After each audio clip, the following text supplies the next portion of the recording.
about chili very specifically. Yeah, because hot dog sauce isn't chili. Fuck is hot dog sauce? It's chili. Sweet chili, basically. No, they have chili that they put cinnamon in. They have chili that they put... This is why the Zoomers say Ohio's weird. Yep. This is it. This is the it reason. Is. No. Just be normal about chili. For the love of God, dude. Put some spices and tomatoes in your ground beef. Oh, and just... that's so hot. My chili is very good. I bet you think that. I started off with a pound of ground beef, a pound of sausage. I do sausage in it. Yeah, it gives it more flavor. Anything that, so like if you make spaghetti, you have to use a specific sausage though. If you replace like half of it with sausage, it gives it way more flavor. Because if you buy store-bought beef, it does not taste. You don't have any flavor whatsoever. That's I could fuck with that. Huh? You shake of some spices in there. Well, you break out the Tony C's. You don't get the same like flavor infused into the meat though, if you don't have long enough to cook it. I'm also just like a self-proclaimed sausage hater. It is just all the wrong textures for my brain. To be fair, I think he's talking about, like, are you thinking of, like, Kaneka sausage, M? Because it's, like, a very, like, because then you have, like, ground sausage, which is different, and it's closer to, like, hamburger meat. Yeah, my two references for sausage are andouille sausage, which everyone loves and I do not, and chorizo, which is basically just meat paste. No, this is like ground beef. This is like a meat paste. That's what this is like. It just has it's basically ground beef with a bunch of spices already in it. Yeah, this is not a sausage that is sold anywhere near where I live. So I do that. I do I cook that. I cook the onions in it. I cook green peppers in it. I do 2 tablespoons of red cayenne, 2 tablespoons of chili powder, 2 tablespoons of cumin, I'm cumin if you a tablespoon of salt, tablespoon of black pepper. Then I do 2 cups of chicken stock, a can of diced red tomatoes, a can of black beans, a can of kidney beans. But where are the chickpeas at? And then I top it off with green onions and cheese. And then you eat it with a peanut butter and jelly. Correct. Motherfucker, that wasn't a rhetorical question. Where are the chickpeas at? Well, the chickpea can go where... I mean, it depends on how much you pay her. Well, I mean, usually going to be the face, right? Oh my god, Tyler. Holy shit. There's all kinds of beans that I see in chili, but chickpeas is not really one I see very often. What's the old joke? It's like what's the difference between a garbanzo bean and a chickpea? Yeah, that's it. Thank you. I wouldn't pay $100 for a garbanzo bean on my face. Thank you. Oh, good times. He knows the lore. He will know your ways as if born into them. Lisan al-Gaib. I did my time. It's kind of spicy because there's a lot of cayenne and a lot of chili powder. My man thinks cayenne and chili powder is spicy. Cayenne can get spicy. My girl think that cayenne is spicy. No, I'm kidding. Cayenne is what they make hot sauce out of. Cayenne's my stripper name. Cayenne? I hardly knew. Jesus, come on, man. Tyler has been Blue's Clues pilled when it comes to spices. I have like a little container of cayenne, and he keeps calling it paprika, and I'm like, it is not paprika. To me, at first sight, every red. yeah, every reddish brown seasoning is paprika until proven otherwise. Specifically, every reddish brown seasoning in a small container. Yeah, it has to be in a small container. Brother watched Salt and Pepper Have a Child once on television. I'm never gonna let it go. Mr. Salt and Miss Pepper had more kids after paprika. What? Yeah, didn't they have like cumin and like coriander? And Dude, they like sure that? were cumin. Well, someone had to coom in make those, Oh god. And that's it for the birds and the bees talk this week on. Okay, let's see. Holy shit! Relatives. That's a whole cell of steel. They had cinnamon, sage, and ginger. Ginger. Ginger. Fucking Well, blue. we all know Blues. there's only. We all know there's only 2 of those. No, so there's Blue's no way. Clues. That's Blue Clues is wild. getting fucking woke. Oh god. Believe that the salt and pepper shakers are having babies. I need That you to means they're see. fucking- I need Not in y'all. my America. Yeah, I need y'all to see what Cinnamon looks like currently because the top of his little shaker is like a backwards baseball cap. Yes. In the remake, that shit's fucking hilarious. Oh, that's fucking great. Hell yeah. There's and they have Grandpa Cayenne, Grandpa That's- Thyme, and Grandma That's Cayenne. how you know this one's black. Brother? No. We're not streaming, right? Yes, we are. God damn it, Tyler, no! Well, while we wait for Isaac, does anybody want to hear my review on Tootsie Roll Harvest Chews? I feel like Isaac should hear it as like the resident candy fiend. Yeah. When's he gonna get here? Does he have kid shit today? Yeah, he's doing kid stuff and then he'll be here. Oh, there it is! Shinji, crank that, soldier boy. It's so. Isaac, are you there? It is such a good fucking intro, dude. It is so. It announces your presence so fantastically. I just wish it also went you. Alright. Well, now that Isaac is here, I can get to my Tootsie Roll Harvest Chews review. Let me sit upright for this. I feel like we're getting the Google Doc read to us. I wrote it down in my Manifesto. notes app, yeah. Holy God, shit. manifesto. I needed every thought to be preserved. Okay, so initial thought. The bag smells like really strong, and the only scent you really smell is candy corn. Very concerning. The bag usually is pretty pungent, if you know what I mean. So then I ate the candy corn flavor first. Does taste like candy corn. Not as strong as the bag smell implies, though. It is yellow in color. The candy corn one is enjoyable, maybe even more than regular candy corn, but that could just be the texture. Yeah, okay, so that was my next question. Is the texture, it's still Tootsie Roll texture, like it's not Yeah. altered, or is it, okay. They're all standard Tootsie Rolls as far as the eatins go. Okay. The next flavor is caramel apple. It is green, and it has no smell. You put it in your mouth, immediate strong green apple taste. Maybe a hint of caramel if you're looking for it, but it's mostly just green apple. Next So it's flavor. like cheap fare caramel apple. Yeah, not very caramelly, I guess if you think about it, but I would just think it's an apple flavor. Gotcha. That's sad. Next No, flavor. I think that's a good contrast. Like the apple, I think it's a good contrast. I'm for it. Yeah, it is one of the most different flavors out of all of them. Next one is pumpkin spice. This one's orange. Again, High hopes. no High smell. hopes. Oh, no smell off of it. And upon eating it, the first thought is, yep, that sure is pumpkin spice. But Hell yeah.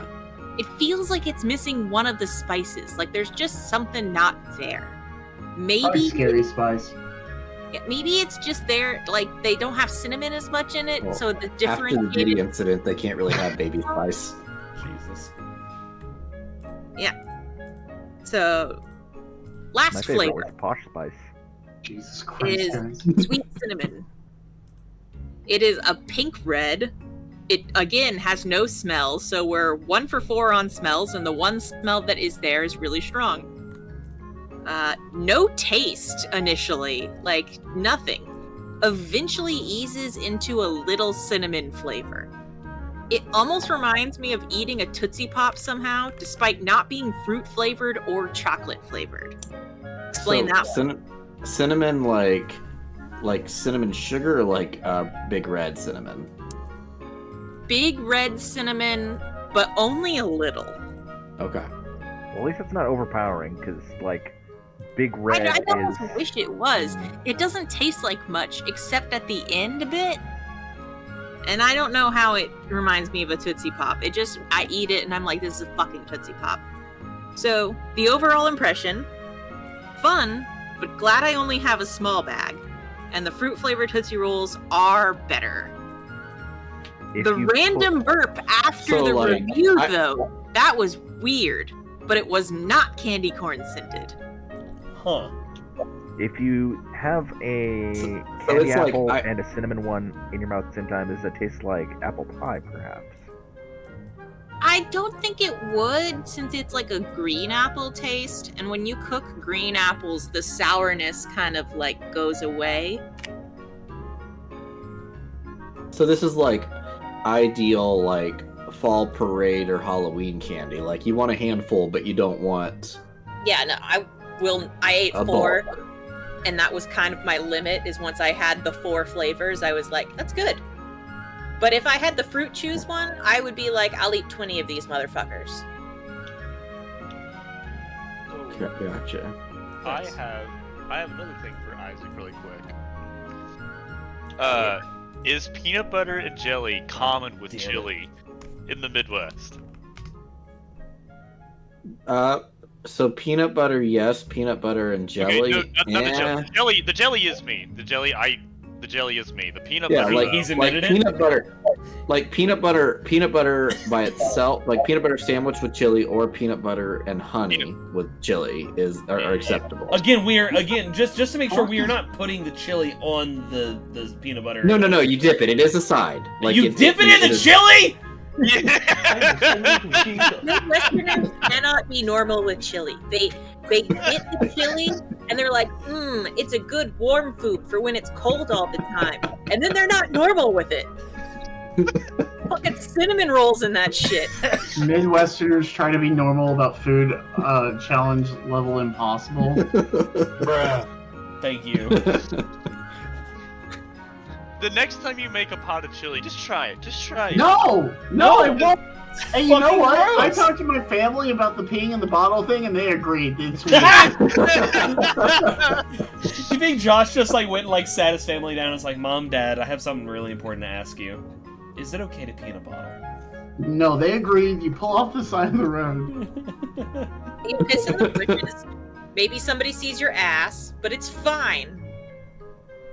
Try to keep your pants up while you're pissing. That's your best guess. The only time I've ever been in any kind put of it down at your ankles. It's a power move. Or that. The car everyone wants. The 5-year-old the 5-year-old child at the urinal fucking method. Yeah. It's like, you ever go to like a public restroom and there's just like a kid at a urinal with like his fucking pants all the way down at his ankles, his ass out. Tyler, this is just what 3-year-olds do. I know, this is the funniest shit. The equivalence in the women's room is a toddler with the door to the stall wide open, but they're wide fucking open. Yeah, they do that too. Oh wait. Okay. Speaking of stalls, just checking on etiquette, on pissing etiquette. All right, you go into the bathroom. All the urinal stalls are yes, full. I brought a bottle with me.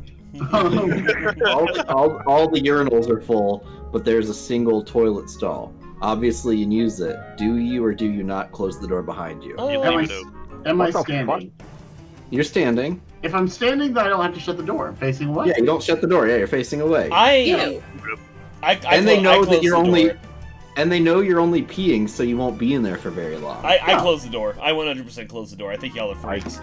Yeah, no, I also close the door, regardless. You don't have to shut the door for this. I'm in a vulnerable position. I'm like a predator animal taking a piss, and they're like scared of birds coming. How is standing facing the wall peeing into a normal toilet any different than standing facing the wall peeing into a urinal? you're enclosed. Yeah, exactly. That's actually, I feel safer in the stall. Can I tell you something? Pissing. Can I tell you something? I kind of don't like urinals, to be perfectly honest. I feel exposed. Well, true, exactly. That's Which fair, is why that's I'm fair. like, this is ideal. It's totally socially acceptable to leave the door open if you're pissing. You could be less exposed if you close the door behind you. I'm not saying No, you have to. I'm just stating a preference. If you're sitting and pissing, that's a little weird. You're being kind of weird, guy. I don't really want to share that with you. All right, better logic. Better etiquette question. If you are having to use the toilet stall, do you piss directly into the water, or do you piss kind of to the side to be quiet? I do the side. I just feel weird if I hit the water. I pee directly into the water to establish dominance. Okay, this is a tough one for me because it depends on a lot of outside factors. Like if it's nighttime and I'm trying to be polite and not wake up the house, yeah, I'm gonna pee on the back of the toilet so that it doesn't make loud noises. Well, if it's nighttime, there's just a bottle, Josh. God damn it. Now, Josh has options, though. He can piss on the floor and blame the dog. I'm gonna kill Abe. Anyway. We do have to put him down, yes. I will say you. Anyway, Jesus. so, yeah, if I'm in a public place, I don't know, man. I feel like I don't actually pee into the water very often. I think it depends on the public place. Like, if you're at, like, a busy sporting event or something, and, like, people are in and out, like, who cares? There are no rules. Like, this is the 80s, man. But if it's, like... Well, then I expect to be, like, pissing into a trough, right? Like... Right. The expectations are low at sporting events. Yeah, I think maybe if I walk in and somebody's taking just a heinous shit... Then I have to pee into the water to let them know that I'm there. Yeah, I think this was like an SNL bit, but it was like the fucking the Basie pee potion or whatever the fuck you have to it was like a fake advertisement where it's like, drink this and it makes your piss louder, like it makes it have a deeper timbre so that it like makes it sound like you have a bigger dong or something like that. I'm drawing a blank on what the fuck this was, but it was like an actual fucking... I think I've heard this. But it was an actual bit. It's like, yeah, drink this and you'll fucking have like super loud piss. Establish dominance in the bathroom. You ever go to the bathroom and you like fucking pee and it's like tinka tinka tinka tinka tinka, like, oh, look at your tiny pee boy. Like, fuck, what was this? This is gonna fucking kill me. Here's the bladder of an 8-year-old girl. Something like that, yeah, like it really was like that. Pee louder. Skip. Does he got that incognito to open? No, I'm doing this out in the open. Good. The first thing that comes up is, you're pissing too darn loud, boy. You're pissing directly into the center of the bowl. I think it depends, dude. I don't know. I'm not like averse to peeing into the water. Is it like putting I silence don't on get your a dick? choice. I sit down and the piss goes where it will. Ideally, I will say I in the am toilet. generally a sitter. I would just rather sit most of the time. It is the best option. Anybody who is like, you shouldn't do that because it's for girls, they don't know true chill and relaxation. Well, it's also just more hygienic. Like, I'm not getting piss all over the bathroom. I'm gonna spray piss everywhere. I mean, even if you're as careful as can be, there's always gonna be some splashback. Not if I steal that shit with my hands, dude. My dad has a friend who you can tell has been divorced for like a decade because whenever he comes to our house, which is a house that I grew up in with 3 girls, my dad being the only man, he leaves the seat up. And then, like, it's not even necessarily like a clean piss, and I'm like, yeah, you're a bachelor. You don't fucking respect this household. Close that shit. There's piss particles in the air when you flush. I'm sorry you have to deal with that. Piss Particles is the name of my new alt fusion band. Just do giant steps, but on an emo guitar. On that yellow note, would we like to play D&D? I could be convinced. Maybe. Okay, well, while you guys ponder whether or not, I will briefly recap last session. Turlang led you to this clearing that was being fucked up by 2 fire giants and their posse. He didn't appreciate that because they were actually digging up where his friend had it buried. But you guys murdered damn near everything. A couple stragglers anyway, but who cares? You discovered that giant-ass metal thing that they were uncovering was a piece of a big old construct. Yeah, we also, you got some goodies from the dead giant slaying druid's grave. Yeah. Fancy scimitar and a staff of flowers for aid. Yeah, have fun with that one. Hey, you never know. We'll be like, it'll be like 80 sessions from now, and it's like, I, Vecna, am here, and luckily, my only weakness is flowers. You cannot defeat me. It's like, oh my fucking god. Shit, we sold that for gold, like, 30 sessions ago. Oda never forgets, dude. Oh, god. So, with that, yeah, Turlang's gonna go fuck off, because he has reburied his friend, and he has nothing else to do, so he's just going back to Shadowtop to, like, maybe use some tree sap to, like, glue his fucking branches back together, because he got pretty rocked. Not as bad as Harshnag. Harshnag's on 8 HP, but, you know. Yeah. Yeah, no, we need to... kind of slowed those two guys. We just kind of chick in every now and again. Hey, we won. We did win. Yeah. And now we have Fireball. You know what they say, a win's a win. Oh, yeah. I mean, we should probably pull off to the side of the road and, like, take a fucking rest. Like, we need to sleep. Piss in bottles. Yeah, we all need to get our flasks. Start cleaning out wounds, napping off concussions. Harshnag has a giant clear keg that he's been carrying that's tinted yellow. God damn it. God damn it. It's my... God. I completely lost it. Anyway. Yeah, no. Arthur will just gather everyone up and says... he says, well, it's not advice from a living giant slayer or anything like that, but whatever this is a fun lead. Maybe we can ask someone in Everland about that. In the meantime, though, I think what we need to do is take stock and then proceed north in the morning. Unless anyone else wants to stay in the gigantic, awful forest for any longer than we have to. You know, I think the awful part is kind of over, but yeah. The important thing is that we're all safe. And we've also proven, and he goes over to, like, the fire giant and just kind of, like, nudges him with his foot, that we're a little better at this whole giant slaying business than we gave ourselves credit for. We had a lot of help. Yeah, I would say that wasn't entirely us. No, of course Harshnag. not. But there's also... I think Harshnag is better at killing his own kind than he wants to be. I think that's what we learned. Okay, then fine. And, like, Arthur, like, starts nudging all the goblins, the ogre, like, the hobgoblins, and just goes, nah? Yes, I can kill those. I knew that already. Look, all I'm saying is those are very small giants. No, all I'm saying is that the ability to gather help is a skill, alright? That's called tactical thinking. Look, let's just go to sleep, alright, Dan, before I believe in us too much. I will say, if it wasn't for us, Harshnag probably would have died. Thank you, Ito, and thank you, Harshnag, for putting yourself on the line like that. Oh, yeah, no, we do appreciate it. Just... Yeah, that was... It was quite valiant, yes. Not a situation we probably could have handled a couple weeks ago. I could have handled it. Nah, I'd win. Oh, what's that? A green dragon? Oh, no. I'll fucking take him right now, dude. Yeah, if the green dragon makes another appearance, I'm just leaving. Mango casts dancing lights on Brock and then leaves.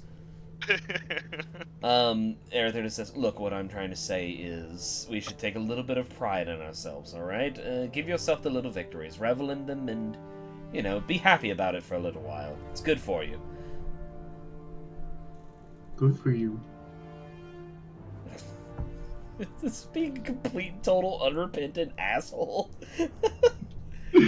Jesus Christ. Anyway, Arthur's Where's gonna... Pimpton when we need him? Yeah, really. Arthur's gonna go over to, He's been replaced with his evil sister, Pintonia.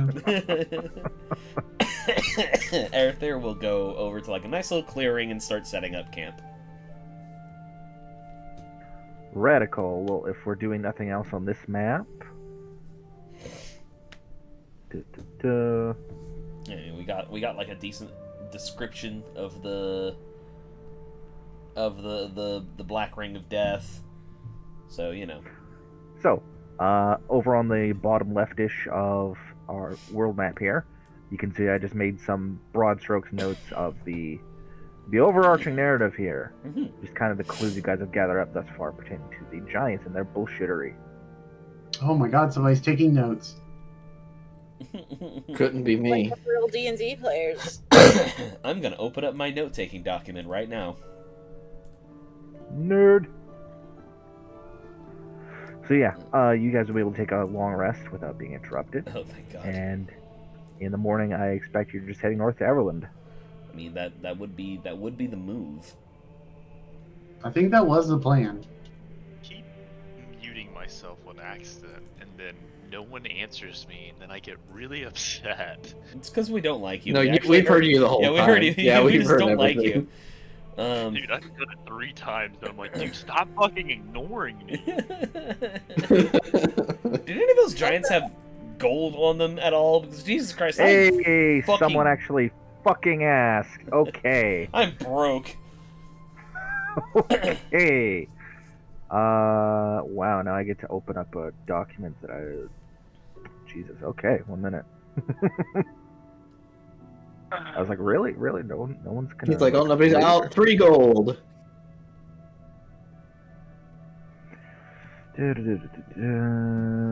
On their back pocket is the plans from all of their people. So, one of the fire giants has a cloth sack that they were carrying with them tied to their belt. Let's roll some dice privately. Let's inspect the giant sack. I would prefer not to. We just went through that fight. It's probably not right.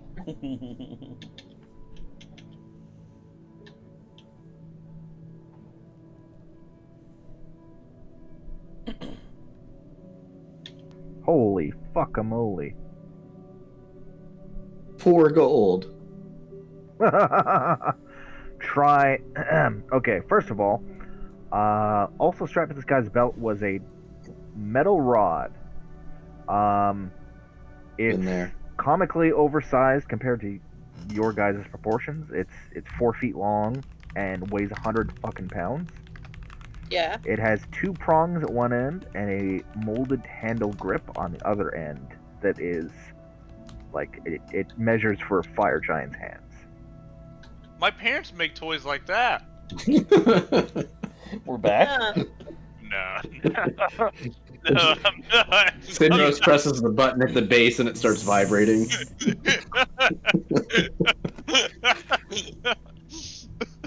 I didn't know this guy was a patron. Also, and much less interestingly, I'm sure you guys also find 500 gold. Oh, thank Holy Christ. shit. Hells yeah. Alright, 100 for each of us, hell yeah. Arthur has money again. Actually, much more interestingly, M, you want to roll a D100 for me? Sure. Make sure to use promo code ordning at checkout. 26. Oh, 76? Stop. Okay, and perhaps not quite as interestingly, there was also like regular-sized straw target dummy in the sack as well for some reason. Huh. For like, Well, you know, yeah, archery or such. He has to have the dummy with the rod. Demonstrate. Show giant on dummy where other giant touch you. Anyway.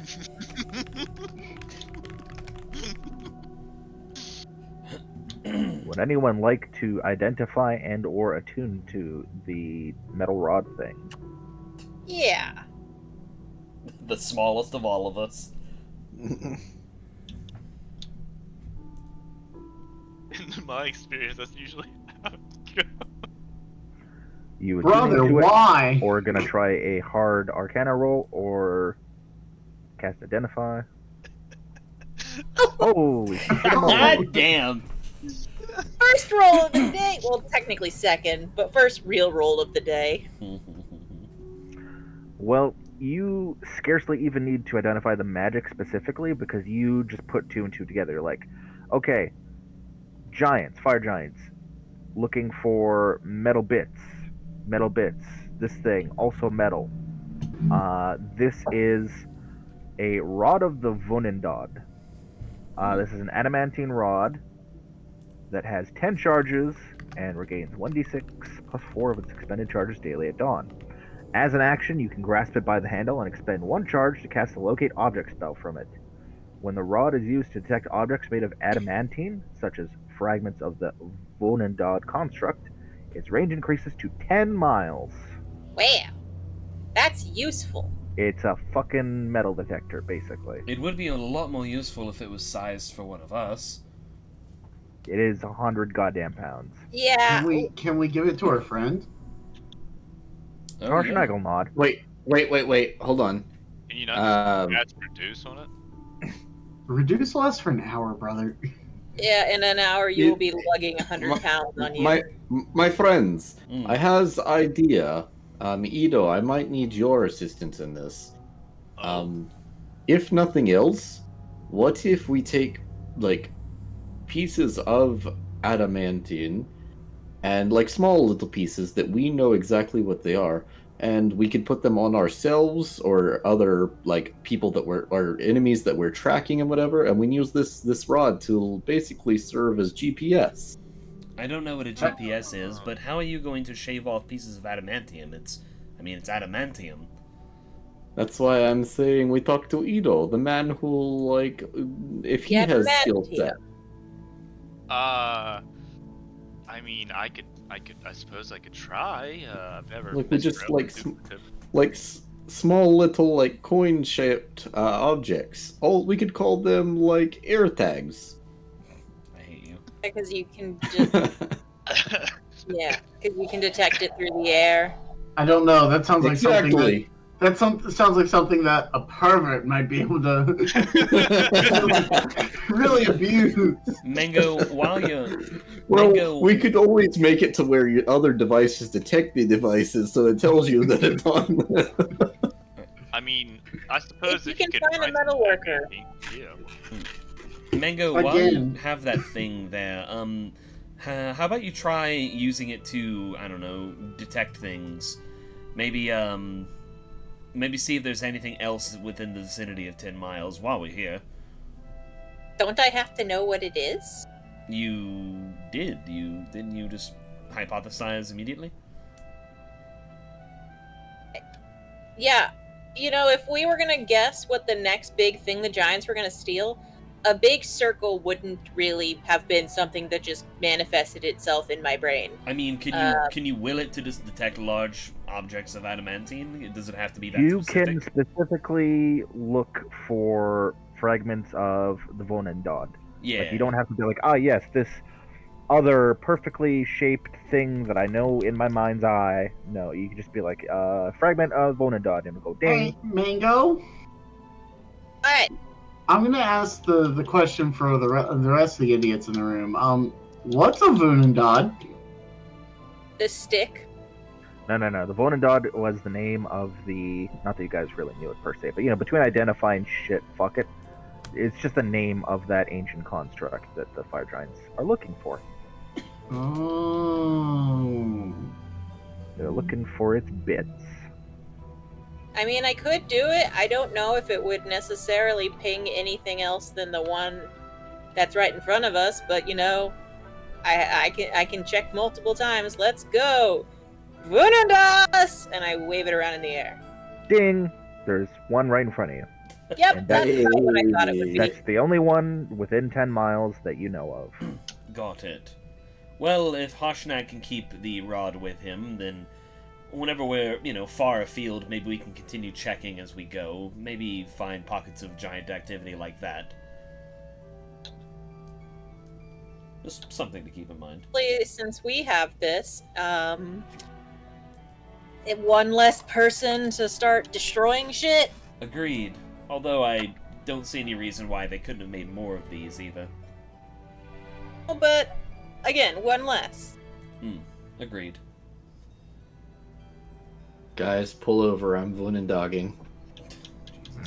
Oh, I'm gonna Voonendog.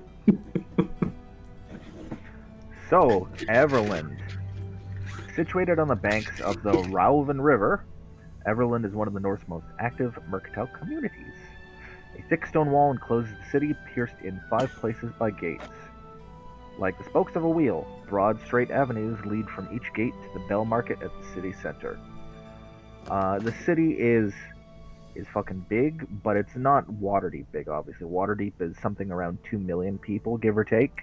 Everland's population is about 20,000, which, still very sizable.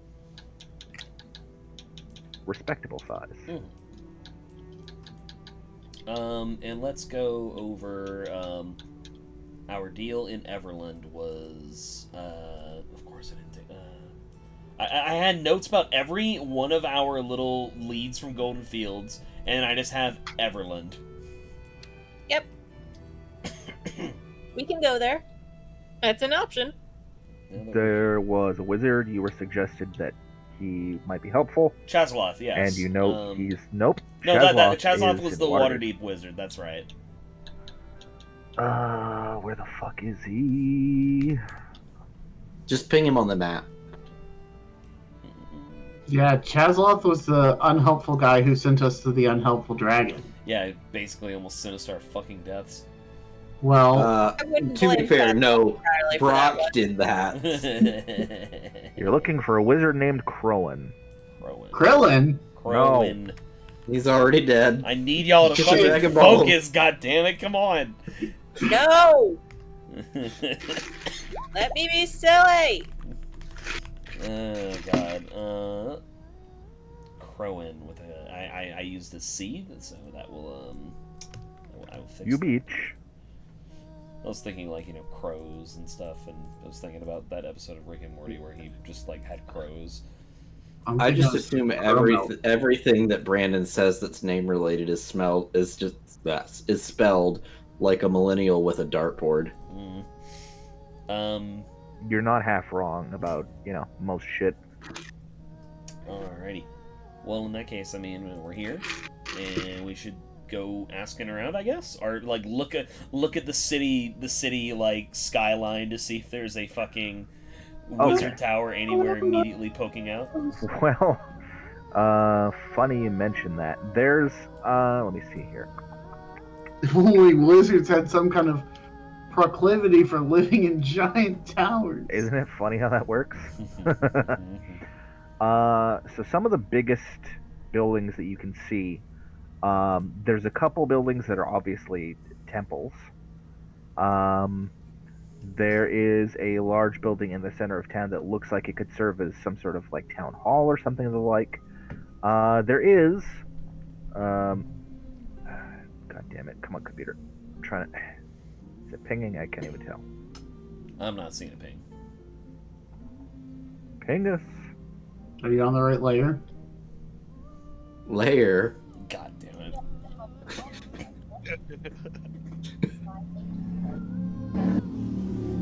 The city. See where I'm pinging it? Yeah. There it I is. saw a ping. That kind of 4 circly thingies. That's essentially a tower. Let me see how it's described exactly. It's a keep that comprises of 4 narrow cylindrical towers that are joined together.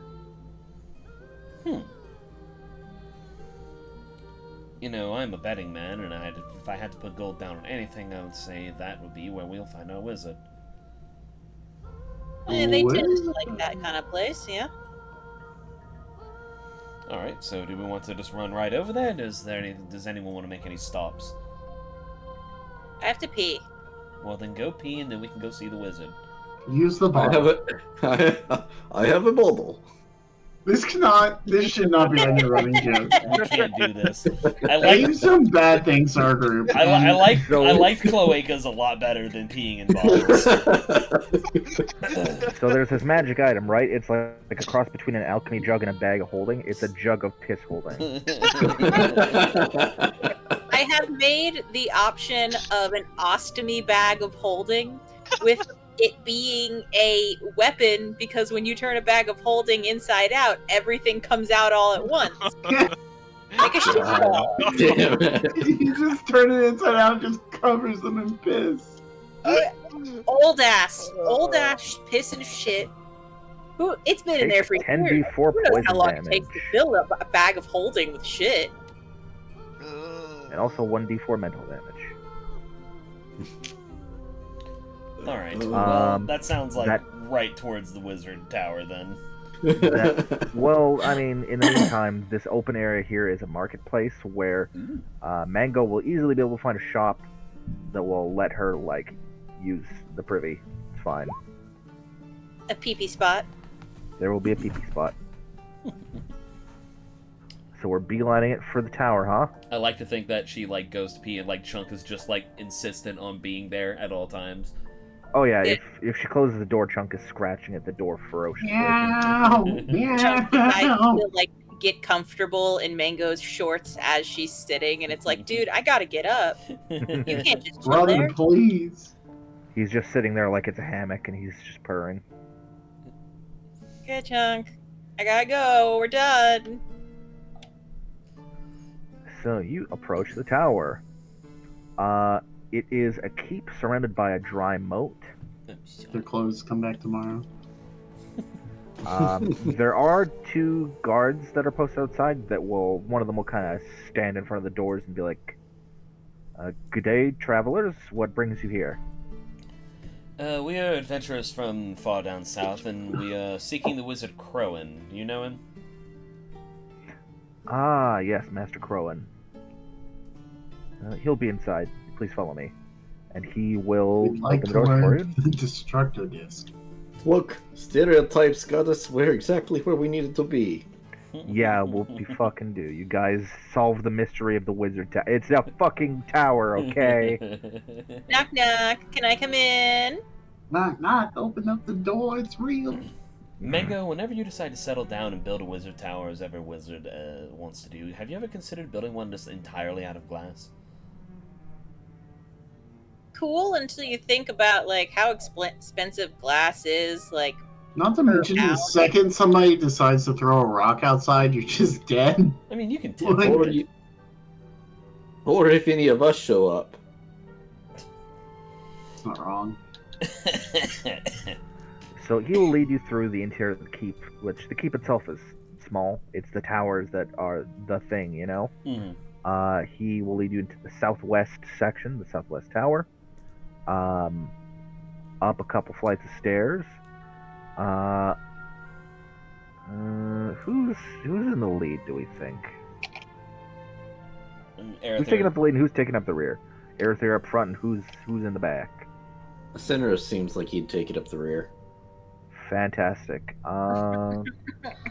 Yeah, Sinros, give me no. Here's how we'll do it. Yeah. Aerother, give me a perception check, please. I would love to. That's a 14, my brother. Outstanding. Sinros, give me a oh Jesus. Deck save, please. Oh, I don't love that. I'm good at deck those though. Let me make a roll. Thank God I took that feat. And yet, as you're climbing up this set of stairs, you will all hear a loud flutter, and as you kind of turn to be like, what the fuck? Pap! Something kind of lightly boops Sinros on top of the head as a cat-like creature does a flyby and just vanishes up the stairs. The fuck? Mango, chunk check. Okay. Chunk is fine. Okay, we have chunks, so that wasn't ours. Although I guess the lack of, like, thundering and, booms from her falling over and being generally pudgy was probably a good clue. Can I roll to, like, see if I recognize it? Like... Well, as you guys or if I saw properly it, ascend the steps there, you will see almost a dozen more creatures like it around this room. Yes, there's... Yeah. Are they little sphinx tressums? Oh my god, that's cute! And one of them gave Sinros a Skibidi pap. I wish you wouldn't say that.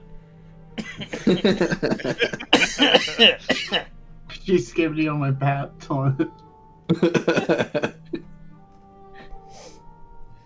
Anyway. Jesus. Alright, yeah. Arthur will up the stairs. Can Arthur make an Arcana check on these things to not metagame and know what these are? Yes. Anyone who gives a goddamn can make an Arcana check. Well, one hit me, so fuck them. Of course, Mango just knows everything. Of course, Mango knows what tressums are. Not only does Mango know about tressums, she knows everything about them. Mango could theoretically summon Chunk as a tressum, just like resummon Chunk, and she just has wings. She can't fly, mind you. It'd be like Heimlich from, the end of A Bug's Life, where it has, like, the tiny little wings that aren't enough to lift. I am a beautiful butterfly. Brock not trying? No, Brock doesn't care. Okay, cool. But they fly. I thought, oh well. That means they're birds, which means they aren't real. So, you all strain your memories. It's like a cat, and flying, and strange. Ito, you've heard stories about, like, magical creatures that can fly. They're like cats, but they have wings. And, Mango, you deal with magic shit all the fucking time. These are tressums! They're like, they have some characteristics of owls, but mostly they're just literally cats with wings. They're like little sphinx tressums. I fucking love that. They have their own language, but they also understand common. And they all speak. What's gross about them being sphinx tressums? They're don't not have all feathers sphinx. to fly. That's just the token. They're all a variety of.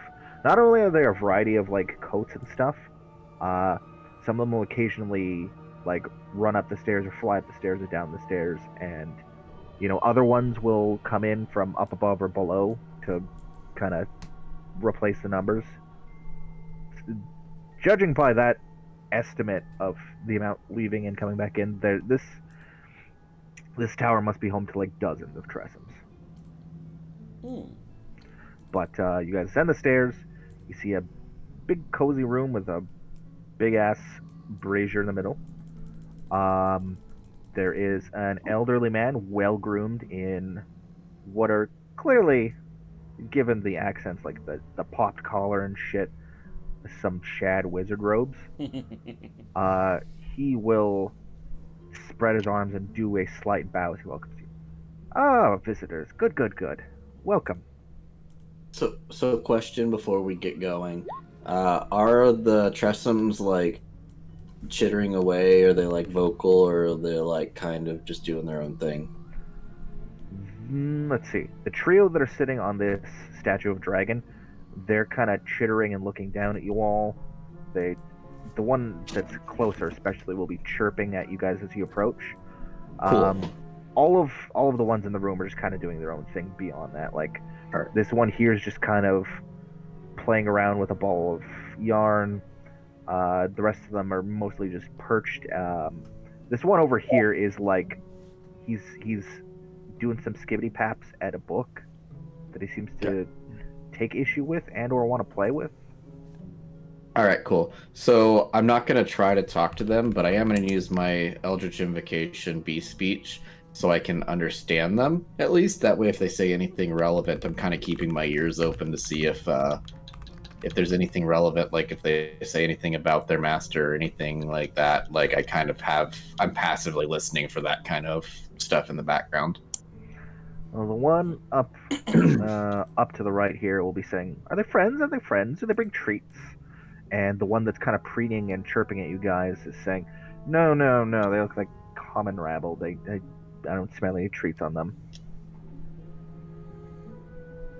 So they're interested, disinterested, meh. They're just kind of appraising you.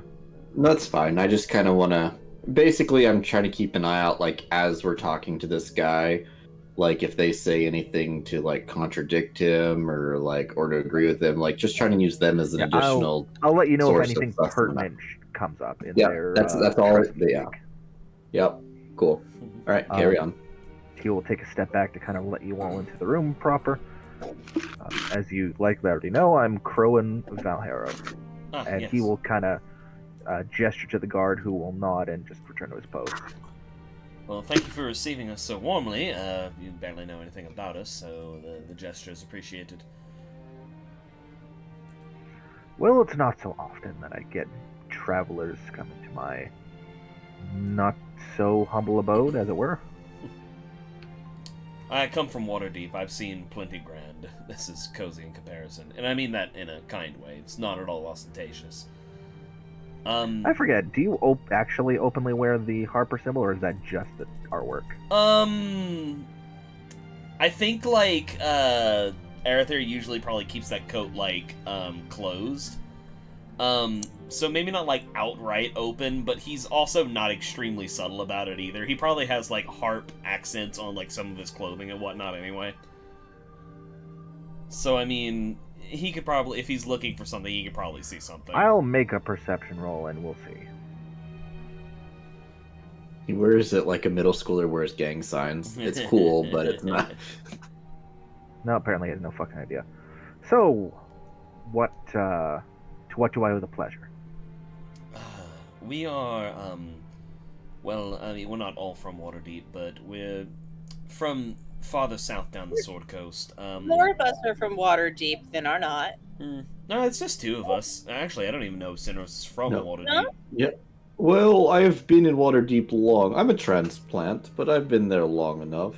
Yeah, but you live there, so you're from there. I currently live there. I've been there a while now. Mango's from Neverwinter, and I don't know where the hell Brock and Ito are from.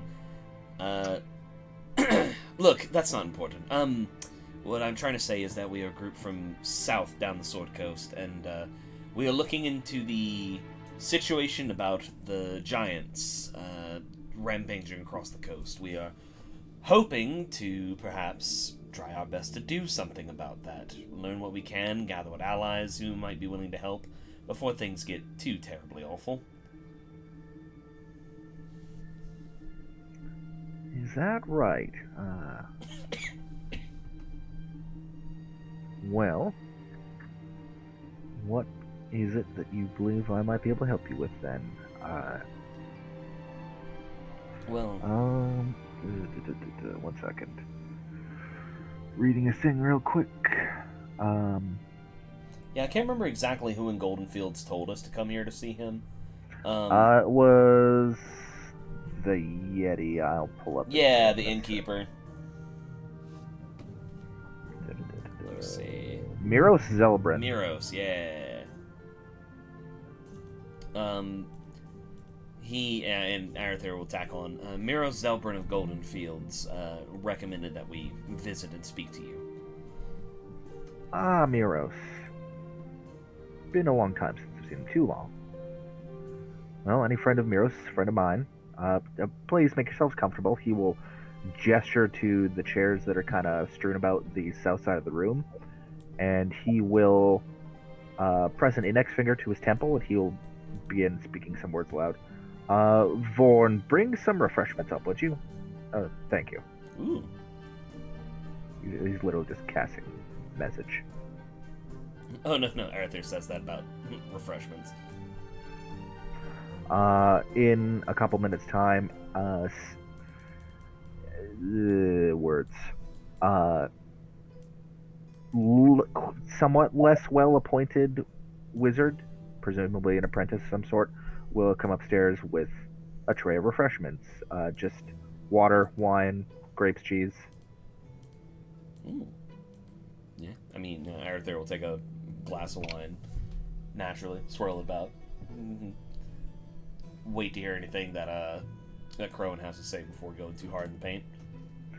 So, there isn't much I could do in the way of material aid, though I may be able to help with transportation to some degree. I do belong to an exclusive group that happens to know. Well, he will step towards the brazier in the middle of the room, and he will step into it, and he's not, immediately engulfed in flame and screaming and death and such. Illusory, simple illusion, just disguise the glyph below, and he will just kind of wave the illusion away for a moment to reveal a magic circle, i.e. teleportation circle. You've discovered one of the other teleportation circles for the Harpers. For the fucking Harpers. Arathair will say, then we have mutual friends then, and he does turn his lapel out to show the... Oh, well, you might have told me. My dear friend. Friends. Yes, situations... Yes, I suppose the nature of a secret organization is to be secret after all. Well, the situation in Waterdeep between myself and my fellows is a little complicated, but we were told to seek out those such as you. So this will be useful. We were planning on returning to the south eventually. Well, allow me to enlighten you on a few things that may also prove useful. We used to have a paper copy, if you can imagine that. A secret organization with a paper copy that we would distribute among our members. That's a terrible idea. I will simply tell you the information, and you may commit it to memory or forget it as you fit, though I do obviously ask that you not repeat it to anyone who isn't outside your closest circle of trust. The other teleportation circles, the teleportation network we have in the north here, includes the following cities, and you guys can put this in your notes or whatever. I'm just going to list them off right now. Teleportation circle locations. There are 6 teleportation circles. They are located in Everland, which is the city you're in right now, obviously. Loudwater. Mirabar. Love it. Neverwinter. Waterdeep, which you already knew. And Yartar.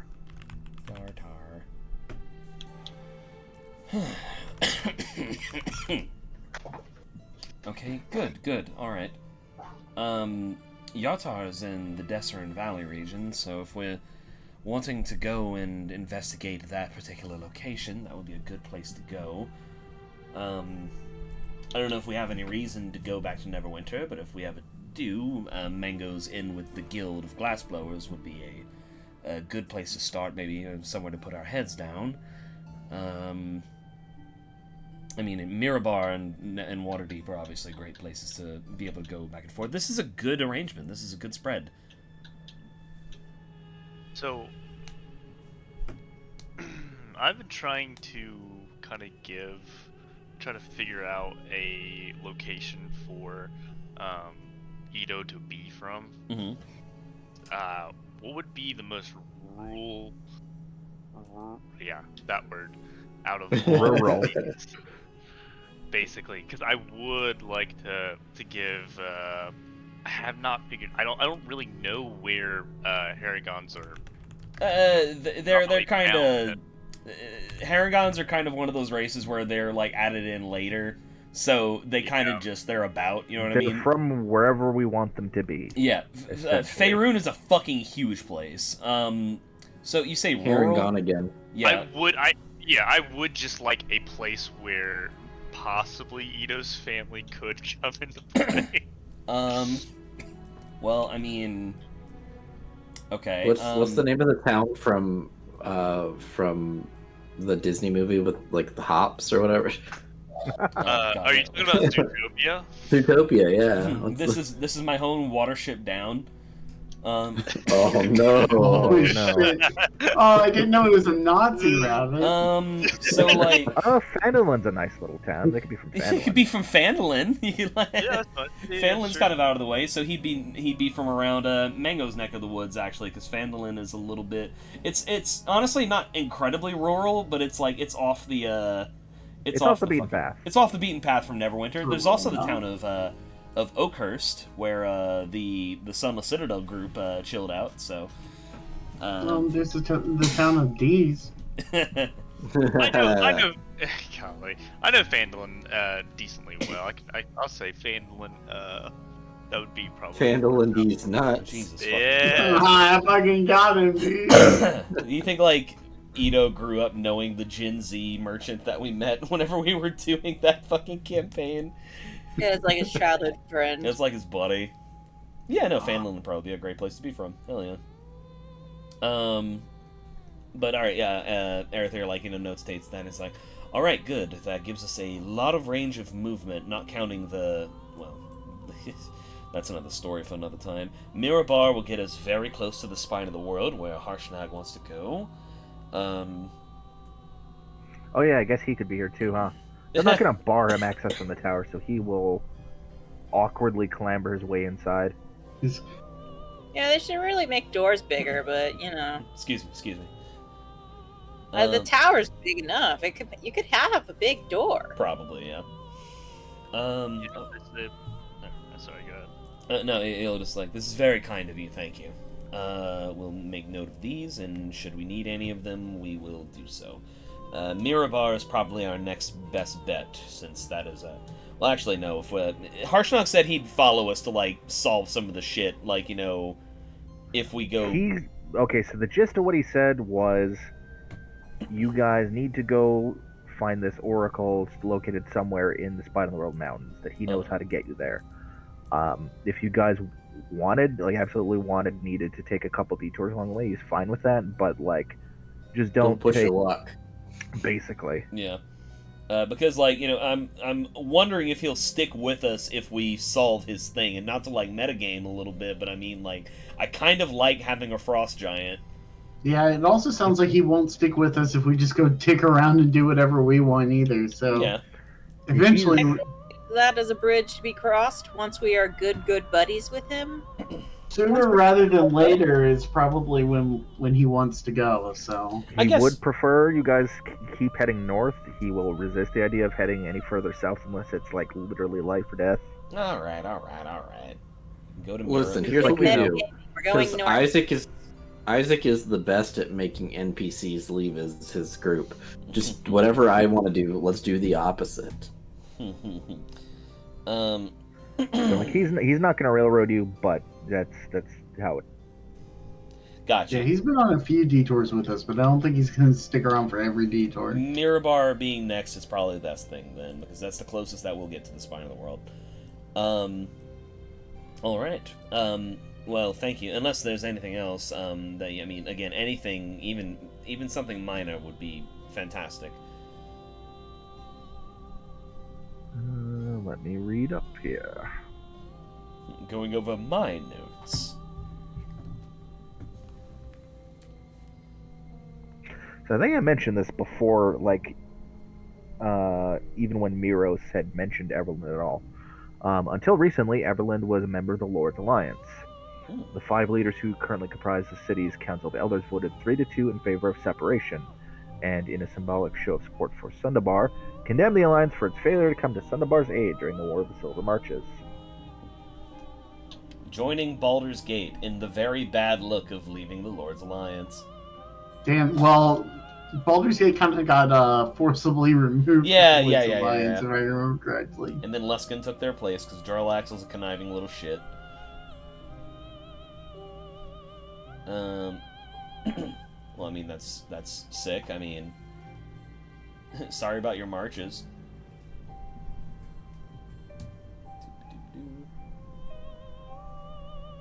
Mm. You good, Brandon? Oh god, is he dead? Well, he's not dead. Okay, sometimes it's like, oh god. there is one more thing he's willing to offer. Dutch rudders. Fantastic. Didn't you see? We're moving on to foot jobs. Oh shit, you're right. Touch me with your feet and you're dead. We got to get leg day in. Yeah, it's true. Somewhere Yeah, else. we don't want to be Johnny Bravo looking motherfuckers.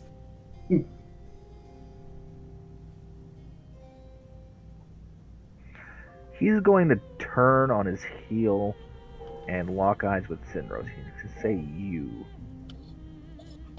Yeah, shit. yes.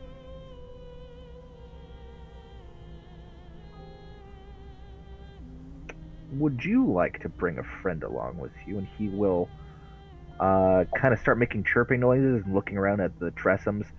Some of them will kind of hesitate and shy away from them.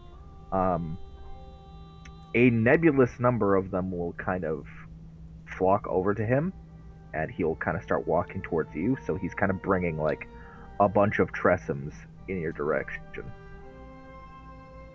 He appears to be offering you a fucking Tressum. Oh hell yeah. Yes. I will always say I will never turn down new friends, especially furry friends. Oh god, and it's Sinros naming it. You know what this means. Yeah. Alright, well then, you. That's and he Cat will- Williams right there. He'll kind of gently pluck one from the air, by which, like, he'll extend his arm. It'll land, and then he will bring it over to you. Roll me. Let's see. Let's start with a D3. Roll me a D3. Are these skill checks? No, not at all. Okay. I was gonna say, because I'm gonna... Believe me, this is not a skill. No. Okay, wait, what's the opposite of Reddit again? /R. /R. /R. What's the opposite of Reddit again? Holy shit, we're so cooked, dude. Yeah, but it is the opposite of Reddit. Roll me a D10 and a D5, please.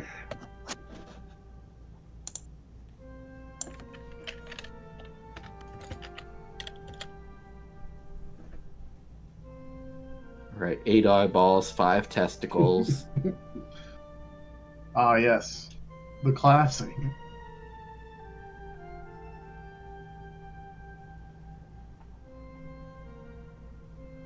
Dude, 5 nuts would be wild. So the Tressum that he got Like a plucked from the air group that of he is grapes now down there. bringing towards you is a cinnamon-colored Tressum with blue eyes.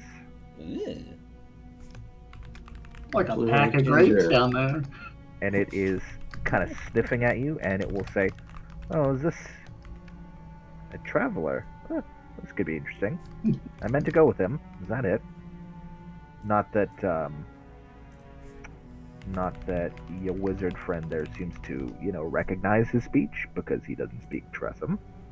And I'll look down at it and say, "Ah, yes, you will join me, Cat. Or Tressum. Sorry." Ah, you're far from the first human. He will squint at your ears. Far from the first person to miss species one of us. It's fine. Oh, actually, roll me another D20. Let's find out if the cat likes you. It's an older cat. Oh. Oh, no. you old man? He's an old man. Oh no. He will do a big stretch, and then he will... The cat Give dies his of wings. natural causes arm. Fucking Christ. He'll do a couple flaps of his wings and will flap over to your shoulder.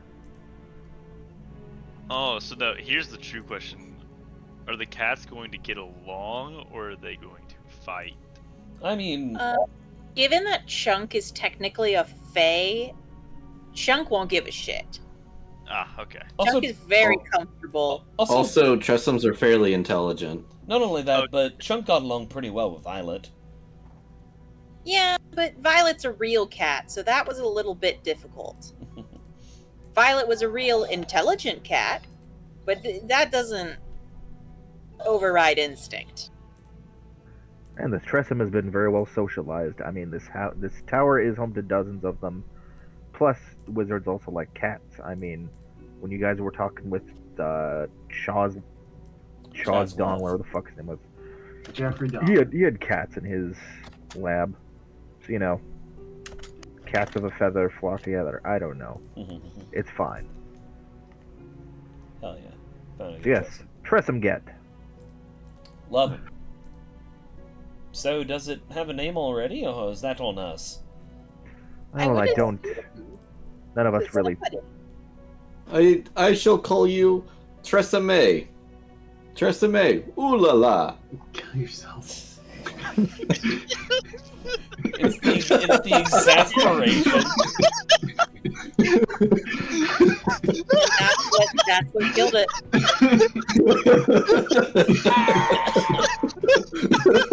Needed to take a beat there. You need to go take a lap, bud? Oh, God.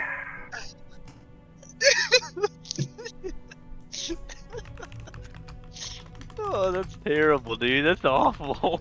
Tresemme will just say, alright. God damn it. Alright, that's my name. You've got to have higher standards than that. Oh, no. Real question. Does Tresemme mean anything, or is it just a stupid fucking name? I don't mean think the it means shampoo. anything. It's named after a fucking bottle of shampoo. Yeah, that's it. But like the brand, or were they just like, sounds French? The brand name is a phonetic respelling of beloved. So it's respelled from Tres Aimé. It's I oh fully my god! So it's like already a play on words. Disrespecting the French language. Oh, They fuck got the French. too wild with those letters. Are we allowed to make fun of the French? Oh, dude, Yes. fuck the French. Why would we not be allowed to make fun of the French? I make fun of the French every day of my life. I do have a very specific thing for the French, and I have had it my whole life. I'm very sorry. We're Canadian and American. Why would we hesitate about saying fuck French?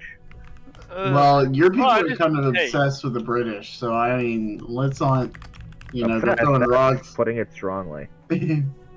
Also, real talk, the second that we saw there were animals, I didn't catch like half the conversation because I was trying to think of puns. But I nailed it.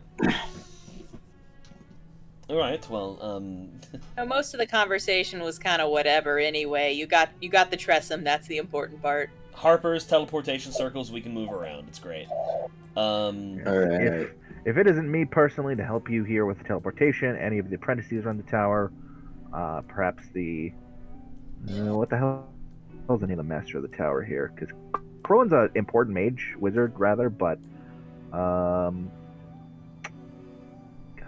damn it, nothing's ever laid out simply, is it? It's what's his name? Morden Karnar. No, he can't be bothered with this shit. Hallister. It's his summer home. Welcome to my tower. Welcome. I have little margarita mixers in all the corners. They're self-propelled, so they make my mogs constantly. Moon Lord Daviana Yalranis. Fuck. That is a name. Uh-huh. Oh, she's a good woman. She's a knight, master of the tower, charged with the defense and upkeep. She's good people. Wizard's not in charge of the wizard tower? I mean, for sure. Wizard. We just happen to contain a number of wizards in our ranks. This isn't inherently a wizard tower. I suppose Well, we that's- all live in towers. Is that it? Let's be real. Yes, we do. I don't live in a tower, so Yet. I actually live in a hole. are you a wizard? Are you a wizard? No. All right. Thank Thank you. you. Thank you, Thank you very much. Pulls for his your- gun. You're goddamn right. I cast gun. Wizard! Master Crowan, thank you very much for your help, and thank you for, well, I shouldn't speak ill of the other Harpers. If you could spirit us away to Mirabar, we are on our way to the spine of the world. That would be quite helpful. quite happy to do so. Do take care out there. We need good, able-bodied members in these times, especially. I mean, you know what you're up against. I won't presume to tell you, but good luck out there. With any luck, you won't have to hear much more about it. Alright. Alright, everyone. Step into the harmless fire and just pretend you don't see it if you're nervous about that. I think the bard would want everybody to hear about it, but I don't know, I mean... Yes, a nice song would be lovely to have about it, but what's better than having people sleep peacefully in their beds, not being crushed by giants? So, is everyone stepping into the fire? yeah. Yeah. Cool. Yee. Let's see how much fire damage you take. No. Ow. Ah! It's one of those Joke's games. on you. I'm into that shit. Damn. So he will cast a spell, and you guys will find yourselves with a feeling of, the ground is suddenly not underneath you as you are whisked away. Is there a fucking mirror bar map? I don't think there... Why is there not a mirror bar map? That is ridiculous. It's a large city, and right up in the spine of the world's... the base of the spine of the world. The ass crack of the world, as it were. Oh, these adventures sometimes, man. The gooch of the world. This was also wasn't Storm King the first one, or was it it was an early one? I know that. Yeah, it was pretty early. They got a lot better at laying out their information later on. Also, the scope of this one is huge. Well, I'm just gonna take you guys back to the player map. Love that. And nice. Reality. Mirror bar is about right here. Well, I'm on the big map, so I'm not even seeing where you're pinging, but I have an idea. It's at the crossroads to the southwest of the spine of the world. It's there-ish, yeah. Give or take, yeah. It's a little farther up. I mean, still. I'll update the map for you guys later anyways, it's fine. But in the meantime, so you guys are whisked away, and then all of a sudden, there's a strong smell, an animal smell, and you quickly see a hay bale just kind of go whoosh across the room as you guys appear in the upper loft of a stable. Oh, yay. Huh. Did our friend teleport with us? Harshnag, yes. Oh, is the room alright? He immediately wangs his head on the ceiling. Well, I hope we're on a barn on the outskirts of Mirabar. Arthur's going to, descend from the loft and, push open the big barn doors that I assume are there. Before you get to the door, you get to the bottom of the ladder, and immediately a dwarf with a straw hat, don't get too excited. Damn it. With a straw hat will come running over. Don't. What are you folk doing? Oh, you came from... Oh, okay. Well, hey there, friends. Welcome to Mirror Bar, I suppose. Ah, okay, we did make it. Good. Sorry that we appeared up in your loft here. I mean, that's how it goes. Ah, so this is normal. Alright. Then I assume that you are one of our friends with a mutual interest in music. Named Zaspar Bronzefire, and he will reach into his leather overalls, and he will pull out a little brooch. He's a harper. Hey. Alright, Zaspar, well, it's a pleasure to meet you. Arathair from the sect in Waterdeep. From the chapter. Anyone asks, I am just a stable hand here. Yep, that's all I am. Naturally. Okay. Like a bad set of cops, dude. Why, yes, I know where to get the teleportation. Where do you want to go to get the teleportation? Hey, we're way cooler than cops. Fuck you. But alright, well, we won't be staying long. We're heading up to the spine, so unless there's anything crazy happening in Mirabar right now that we should know about, we'll be along our way. Well, let's see what the gist is on Mirabar. Mirabar is the richest city of the north by far. sits atop a knoll on the north side of the Mirror River, like an no. unassailable. Shut the fuck up! I knew someone was gonna say it. What? I missed it. I missed it completely. Don't worry about it. God damn it! Don't worry about it. Like It's on a knoll, dude.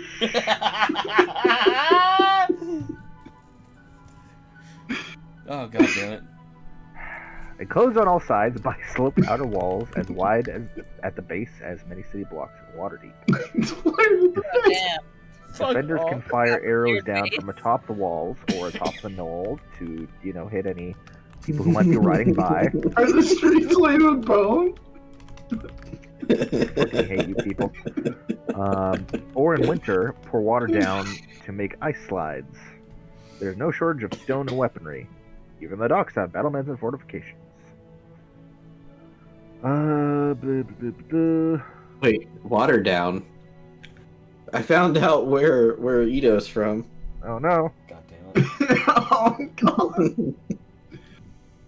Away. I need y'all to chill. I need y'all to chill. Dude, we're just not in the right mindset today. I'm sorry. God. I'm sorry, we're comedic geniuses. I'm Are so we sorry. mindset? Oh god. No, we've kept it on lock previously before. I'm just Once or glad. twice? Yeah, I'm just glad we got to play so often. Like we played 4 weeks in a row. Like this is awesome. This rules. He says, knowing that we're about to go into a 3-week hiatus. Yeah, well, I got what I wanted. Goddamn. For a week. Well, we're gonna play a lot of Space Marine, boys. Oh. As he's kind of like on his hands and knees getting down from the loft, God, dude, you Harshnag will scratch at his face with one finger. Mirabar. Alright, from here we should head east, north. Yes, I know where the pass is from here. Okay. Yes, I know where we need to go from here. We can I go don't to the recommend mines of we Nirabar. My cousin spend- will give us a royal welcome. No! Anyway. I don't recommend we spend too long in the city. It might be a bit conspicuous. Yeah, good point.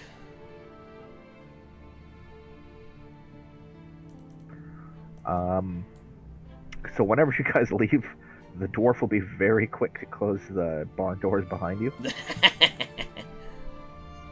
thank you, Zespa. We'll take it from you. Okay.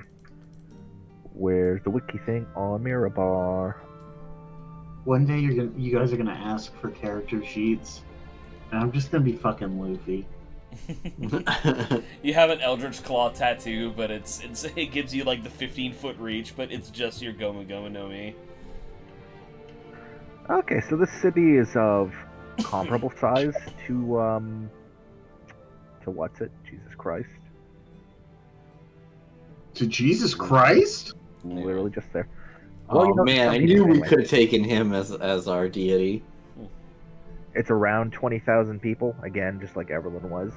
A decent portion of the city is dwarves, which, tracks because it's a mining city. Hence the city's considerable wealth. Love digging holes. Dude, fucking Diggy love. diggy hole. Are there lots of children in this town? Why does Brock need to know Why that? do you need to Why? know? No, because they yearn for the mines, dude. Oh, You can't ask ominous, open-ended questions, dude. Yeah, well, I mean, yeah, there's miners. Yeah, there's miners in this town, right? God damn it. So, we shouldn't um, spend too much time here, guys.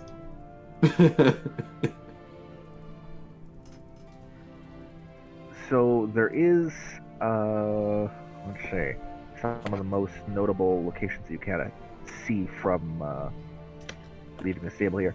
First of all, you're in a stable that's inside the city walls. For the record, you're not outside the city by any means. Gotcha. Yeah, probably the biggest buildings are just the temples around here. There's, let's see, there's the temple dedicated to Shantaea, Timora, but the biggest and grandest one is one that's dedicated to the Dwarven Pantheon. Hell yeah, the Morning Salmon. Mornden Salmon. We go and find the fucking Temple of Dumathoin and just there's this like posters, brother. Posters like, have you seen this dwarf? And it's like a fucking Hasdrith with like a really ominous looking glowing eye. Heck yeah. I mean, Arethyr like admires the fine dwarven, like, you know, crafts, I guess, for lack of a better term. It reminds him of his family, but I mean, besides that, I mean, we could probably start heading east, right? Arethyr says we can. No, it's a fine town. It's just we unfortunately have to be on our feet quite a lot. If we head east through the Valley of Kadrun, we should be able to get up close to the Eyes of the Allfather. Is that right? We gotta walk through the Valley of the Shadow of Death. I know. I mean, Harshnag, unless you know another way through. Valley of Kedron takes us east and then north, and then there's a number of chasms we can cross through to get to the Eye of the Allfather. And that's what we'll do. Take this guy around for something. Should be another week at most. That's manageable. Ordinarily, I would suggest horses, but we will be in quite mountainous territory. I imagine their effectiveness could only go so far. So, I mean, unless we want to procure more provisions for the journey, we might as well get on the way. So the marketplace itself, the most notable thing that kind of distinguishes Mirabar, obviously stone, minerals, gemstones, that kind of deal. But Mirabar is famous for the pigment that they make from pulverized minerals that they use for glazing pottery. You know, Mirabar and glazed pottery is iconic AF. Would I be able to peruse the markets around for like a nice suit of studded leather? Oh, you could definitely find studded leather, yeah. Sweet. Let me check what the going market rate is on that. 45 gold, about around there, or? Yep, it's not going to be any more or less. Gotcha. You haggle back and forth, and it meets the standard price. Arethyr gets a nice little dwarfy brigantine. They have to sew two of them together to make it fit in. I will take that, thank you, sir. Oh, I guess I actually have to edit it. That's the only thing that I wanted to shop for. I'm assuming we're kind of hand-waving rations and whatnot, unless you want to make us track rations. Yeah, I'm not making it a big issue unless you're like, yeah, let's go up to, like, the Ragged Glacier, let's go up to, like, Icewind Dale and Bryn Shander and shit. If it's, like, just, you know, point A to point B kind of thing, I don't really care. Just like the check, man. Just like the check. Yeah, yeah. Alrighty. Well, where did my leather armor go? What the fuck? Oh, there it is. Fucking goddess.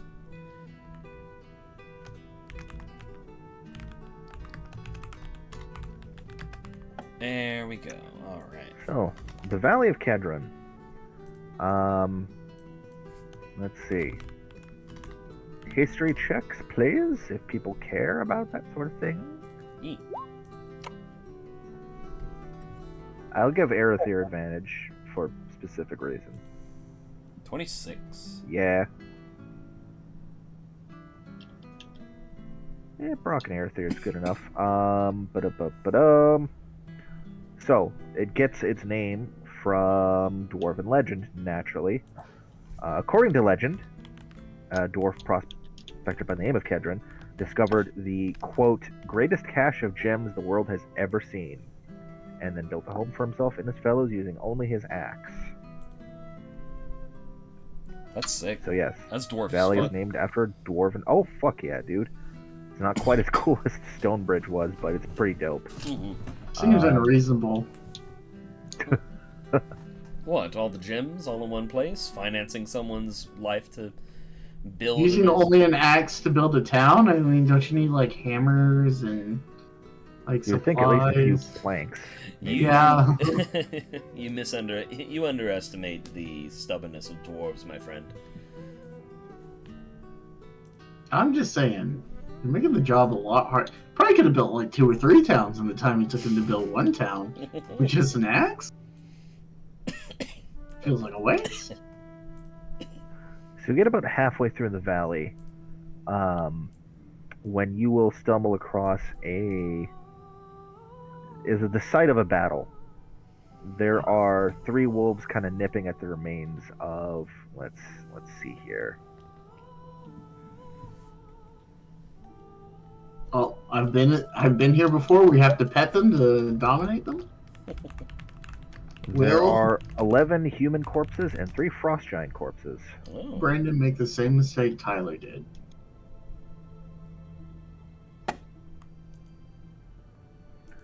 I won't make you guys make a roll because I know one of you identified the tribal markings and such when you guys were in the Crypt Garden Forest.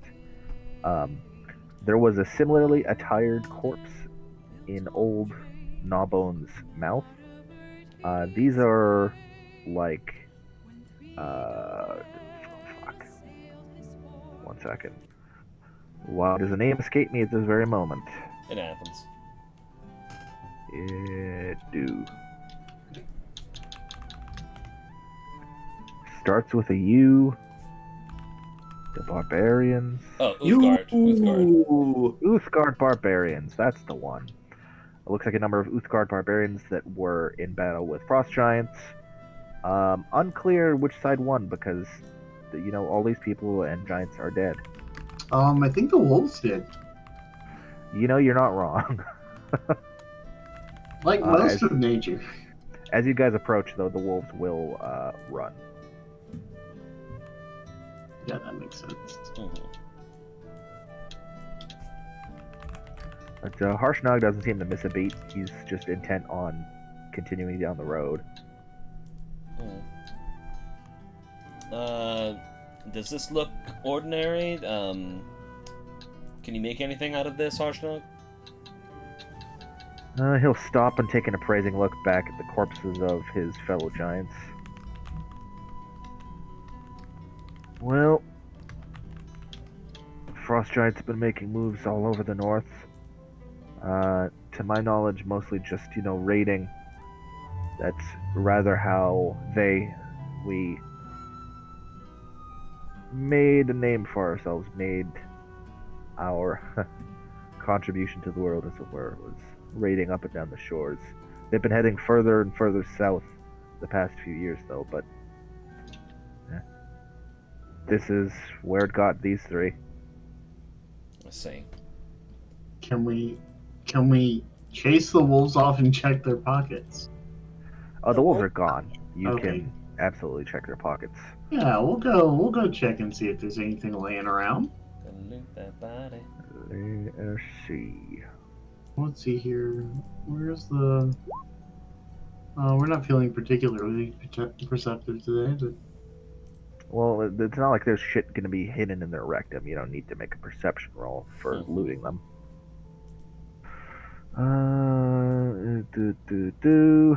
Brandon, I really want to check the rectums. Josh, I don't think you have to do... I really want to do it, Brandon.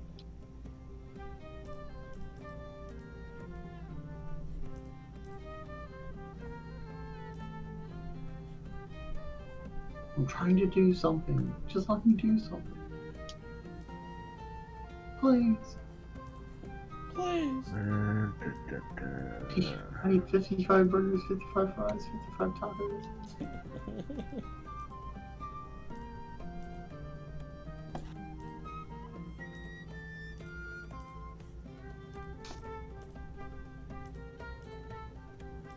Now that Isaac has boosted the server, I have to do something funny with it. I boosted the server, so now we can have 24 soundboard spots. Bits, yeah. Oh god, yeah. Yeah, we know why you boosted the server. Okay, not bad. Between the lot of them, the barbarians have a grand total of 24 silver on them. Okay. What? 4. So that's 4 for 4 of us and 5 for Mango. The wizard always gets the edge in currency because she has to scribe. Is that so? Because you can scribe spells with money, so it is inherently more valuable to you. And Josh, roll me a D100, buddy. Slash R D100. You did it. 65. Wait, did he say RD100? God damn it. The One Piece is real. Fucking god damn it, where is it? Where is it?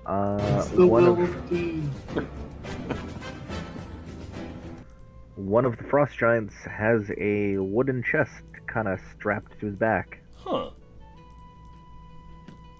Oh, cool. Can I check it for traps? As you even begin to touch it, you can see that it's open and it's empty. Fuck off. Hey, I'm not the one who made the roll. God damn it. I guess not. Beyond that, the frost giants just have, frost giant-sized weapons, and the Uthgard barbarians have just a mix of great axes, hand axes, a couple javelins. Sure. Well, I mean, yeah, then we keep on going, I suppose. That silver will buy a couple meals at some point, I guess.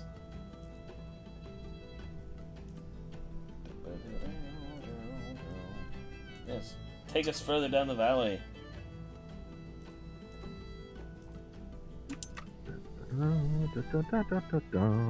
Brandon, did you see the thing I sent you? Hell no. 1 second. He never checks his messages. When I'm gaming, no. I'm being focused in. He's a good DM. You send this on But Facebook. this is DM related. Discord.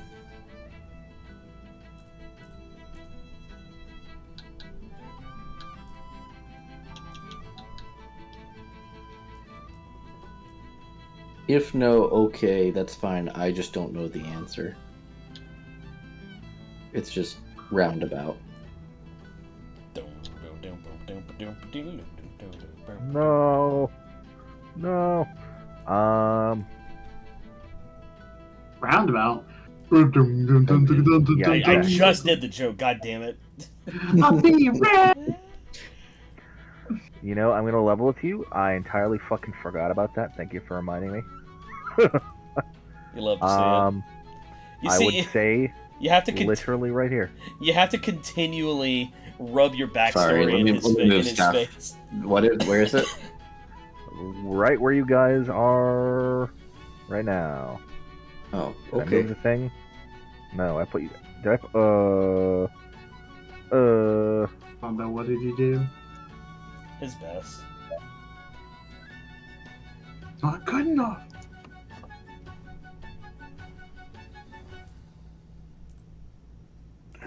Right. In the distance, to give you a little bit of an advance notice there, you guys can see a couple buildings just off the road. And a low stone wall surrounding it.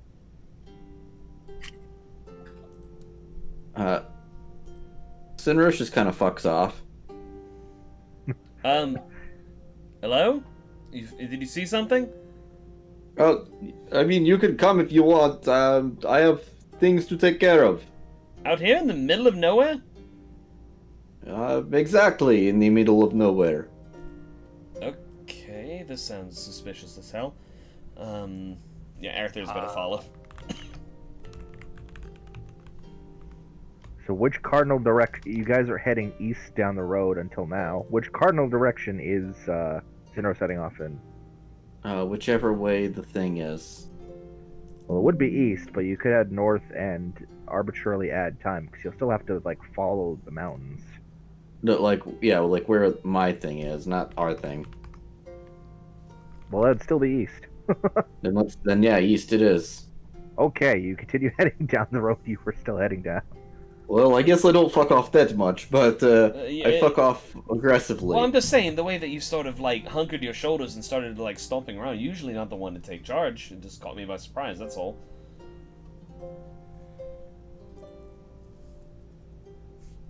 And Sinros does look, I don't want to say, like, visibly, like, worried or concerned, but definitely the most, the closest thing to, like, worried that you've seen out of him. But, like, he's still just, it's more of a, like, an intense, like, a focus that you've never seen before. Hmm.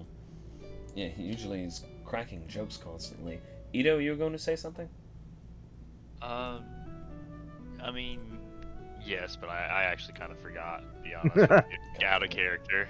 I completely forgot what I was going to say. Yeah, it happens, buddy. But yeah, like, Sinros is kind of picking up the pace and leading for once and not just kind of taking up the rear. Sinros, usually you're chilling out back here with me. What are you doing up front? I mean, I feel like this is probably the quickest path. I think I'm onto something. This must be that detective intuition that he talks about in the Never shows. He's getting a tangle? Huh. I don't know. I've never seen him like this. Oh well, I guess. Well, perhaps if we follow him, we will find out what's going on. Agreed. And the further we go, the quicker the pace becomes for Sinros. Dude, like, I don't mean to, like, dude, can we, like, slow down? Like, slow your roll, man. Like, We can slow down when it's time for rest. Okay, dude. Aretha, like, has his hand on his sword, like, hilt, just, like, kind of keeping quiet, but following. There is smoke rising from the building up ahead. Oh, shit. Sinros panically breaks out into a run and runs straight towards the building. Okay. We're gonna follow him, right? Yes, of course. Alright. Wait, why would we stop now? Yeah, no, Aretha. When he gets there, is it normal smoke or is it like giant-induced smoke? It is entirely new or entirely normal fireplace smoke. Okay, and he just, like, when he gets there and sees that, he sighs a breath of relief. And when you all catch up to him, he says, "All right, welcome to Farm Day's Quill Sharpener. Wait, what? This is What are you talking about? This is my family yak farm. Just out here in the middle of the fucking valley? Where do you think yaks come from? That's a good You point. can't have. Question. Why are we on your family's yak farm? I mean, it was in the neighborhood, and I was concerned that giants may have come through here, given their proclivity to eating livestock. Alright, I guess that's completely fair. I don't know, talk to us. We're more than happy to help you, you know that. I was trying to not be hypocrite, where I literally told you we should not detour for the sake of one. Alright. So instead of admitting that you are doing a hypocrite thing, you just do the action anyway. It's on the way. I didn't take us out of way. Correct, Karshnag? Harshnag will shrug and say, "Well, the temple is that way," and he'll point further down the road, but I suppose it is more or less on the way. Yes, see, I tried to. It's mostly on the way. Plus, now we have place to rest. It's fine. Well, I mean, since we're here, I mean, where's the family then? I guess. No. Real quick question, because I swear to God, my brain is hemorrhaging right now. What the fuck race is Sinros? Jesus He's a Christ. gnome, rock gnome. Okay. Yeah, we have two gnomes in the party. Rockin' gnome. God damn it. Good God. The two races, rock and gnome.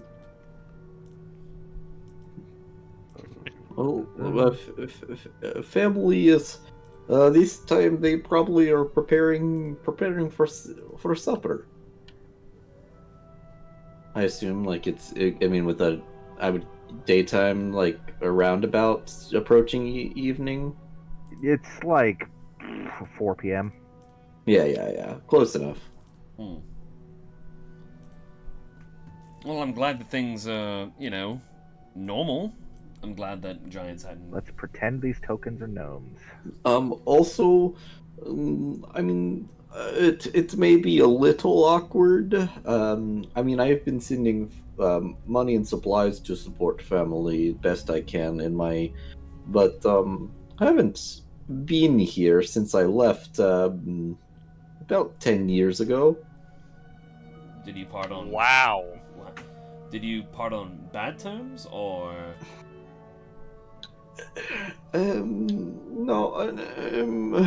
No, just they're not.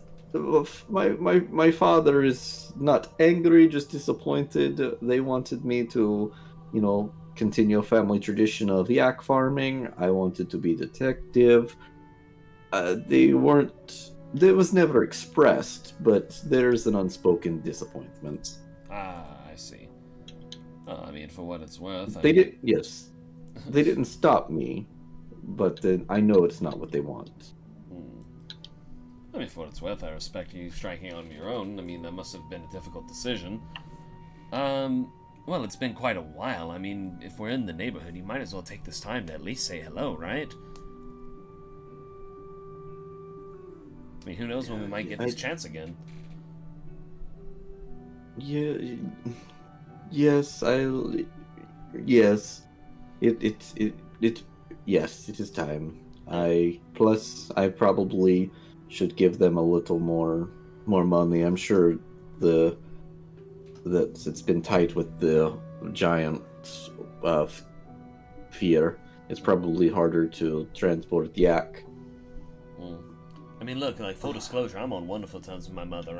I don't exactly have a frame of reference with what you're dealing with, but if you want backup, then by all means let us know. But if you want us to just, I don't know, hang back, let you take care of this, then just say the word. No, you can come. To be honest, I don't know what to expect. Letters are all very cordial, but that there's something, context is missing, like it's the same as when me and you are talking. The letters don't convey the emotion, so not being here, not speaking to my family in this long, other than correspondence, I don't know what to expect. It could be fine, it could be bad. Everything has been cordial. Gotcha. And so Cineros will just kind of hesitantly kind of approach the door, and he'll just kind of shakily go up and knock at the door. As you do so, a gnome with like shoulder length, dirty blonde hair will immediately kind of open the door with a dagger at the ready. Say, who goes there? Oh, honey, come. Son has come home. Oh, and, my stars and garters! And two gnomes will come stampeding out of the house, and Sinros can take, would it be bludgeoning? I don't know. You take a point of miscellaneous damage as your mother, like, pinches the shit out of your cheeks. It's piercing. My boy, why you're so skinny? He said, hold on, he had to step away for a second. Right at this critical juncture where he has to defend himself from the pinching. My god, Sinner's is gonna fucking die. We, like, pinch him once per minute, he's gone. 1d6 pinch damage per second. Meanwhile, off screen, Isaac's shitting himself to death. So, in a way, he dies twice. Yes. Meanwhile, I can't find yaks, but there are giant elk tokens that will suffice. Man, you got this ready. You got this ready real quick, man. Nice job. They've left the yak farm for the giant elk farm because they're safer against the giants. Well, I mean, in that case, one of them has to be Elkin John, right? Fucking... Don't ruin his bit. Shush, wait. Sorry. You're good, I dude. had a work call, but it's no big deal. You're good. You're okay, man. I forget if you. Well, I don't know if you caught what I was saying there, but you get jumped, and your mom is pinching your cheeks and saying that you're too goddamn skinny. Well, yes, I guess I have slimmed down when I am only cooking for one. Well, come in, please, all of you, friends of our boy. Oh, please come in. Supper's almost ready. Yes. And Cinerus Man, is that going to kind of go down the line. And as you step into your old family home, there is one fixture at the hearth that you don't recognize so much. Looks like a yak, standing on 2 feet and is like fussing with the stew pot by the fire. What the fuck? Oh, well, what is that? Oh yes, it's been a while. We've not gotten a letter out. This is your new is stepfather. Your father likes to watch, you see. We've opened up the relationship. He's the literal bull in the relationship. This is Yakatron. This is Tuck Have you Chair. ever heard of a throuple? Just, Mom, Dad, what is this awkward chair facing bed? Oh no. Meanwhile, the yak folk will kind of rise up to his full height from where he was kind of slouching over the meal that he's cooking. He'll just kind of raise a hand at everyone and then go back to his work. Yes, we found him just about a week ago. He was collapsed on the road, just exhausted, the poor thing. He has huge dog. We don't know exactly what he's been through. He doesn't speak a word of common. We've just taken to calling him Yaki-chan, though. Hell yeah, hell Fucking yeah, way. Hell yeah. So I can use my new spell that lets me understand and speak all languages to see if he speaks any languages.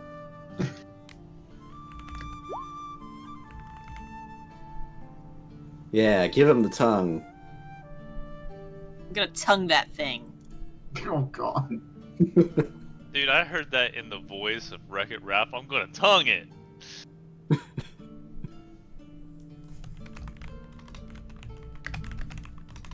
Oh, Jesus. So you have to go up and touch him.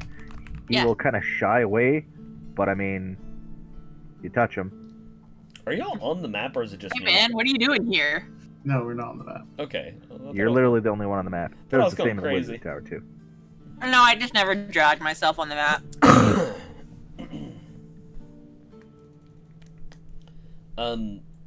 As he shies away from Mango, Arether just kind of like raises his hands and he's like, in like a gentle voice, "It's fine. I promise she's. No, I can't promise that actually. Don't promise anything for me. No, she's extremely Why dangerous. can I understand you? Why? Oh, I have this cool spell. Why just can you lets understand me? people. This is straight. You. This is different. Hi. Hey man, where you from? What happened? Why you here? What are you? What are you? No, you're a gnome too. I am a yak folk. He'll kind of side eye and like a little bit of smarm, but he'll give a slight smile. Well, these friendly folk here, they took me in when I was starving. They've calling me Yaki-chan. I see no reason to go by anything else for the time being. And I'm really trying to fuck both of them. I really think I got a good chance. The mom's giving me the side eye. I mean, look. They milk me, I milk them. Oh no. I assume you had a place to live before you just started staying here. Is the thing that happened perhaps giant related? Because that's the quest we're on.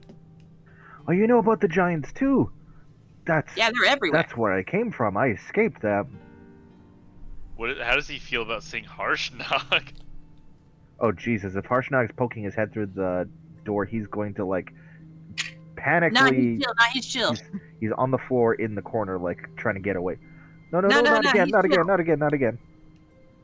No. He's chill. We're here to stop the giants from like destroying everything, because that's what they're kind of doing at the moment. And then we just kind of stopped in because this is this guy's parents' house. Well, they've been enslaving my people. The giants? And he'll squint at Harshnag. Not like that one, but not like that one. A different kind of giant. Was it on fire? Many of them had red hair, if that's what you mean by yeah, on that fire. sounds about like on fire.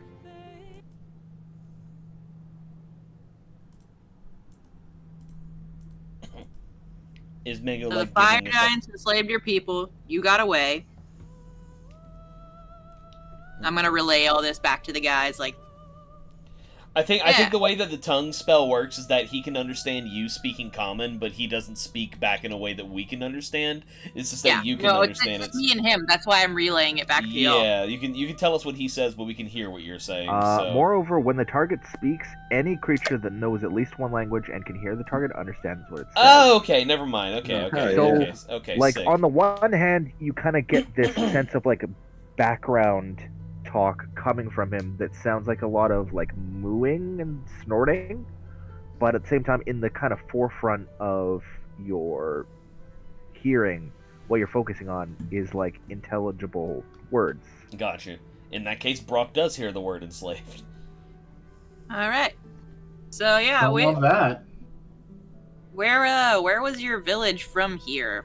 Like, did you perhaps have anything cool and old in it? Because that's something they seem to be interested in. Let me see the map of the north. I'll be real, I wasn't quite prepared for this, but that's fine. Nah, you could have fooled me. Man, this is great. We have a saving the yak people side quest. Like, this is made side for quest, baby honey. I don't know about side quest. Sinros is actually the most integrated in the main quest out of all of us. Congratulations, we just found our main story.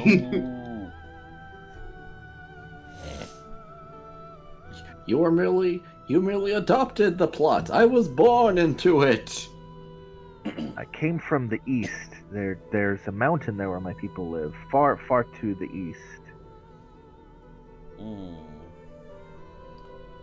Fire giants enslaving yak people. That's not fantastic. So you must have. I mean, you said they enslaved your people, not slaughtered them. That means, at the very least, that there's a chance they could be saved. Yes. Let me see exactly what it is that they're doing. Brandon says, "Let me do some rolls." Nope, they're dead. That's kind of how our luck's gone. This motherfucker thing really doesn't lay it out very well, does it? Yak folk, da.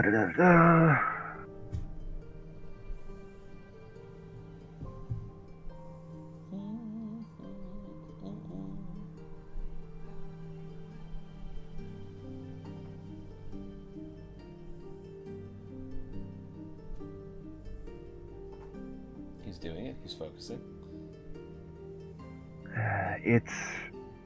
It's a complicated relationship my people now have with them. Some of my people work with them willingly and have taken to taking travelers along the roads to slave away. Others who resist, well, they've been cut down or enslaved themselves. Voluntary slavery. Right. The most noble and acceptable kind of slavery. He says, just like dripping with sarcasm. Yeah, I still think that the giants should be dealt with because they're doing a whole lot more than just enslaving people. Agreed. That is part of it for sure, but they're destroying entire towns, raiding food stashes for like cities, digging up tree graves. It's been a whole mess, yes. And good to know that we can add slavery onto that so we can further justify just killing the motherfuckers. The ends are really justifying the means right now. Oh yes, 100%. Well, please join us for dinner and we can talk about it afterwards. Of course. I'll ask because I'm hoping, just in case Cineros won't.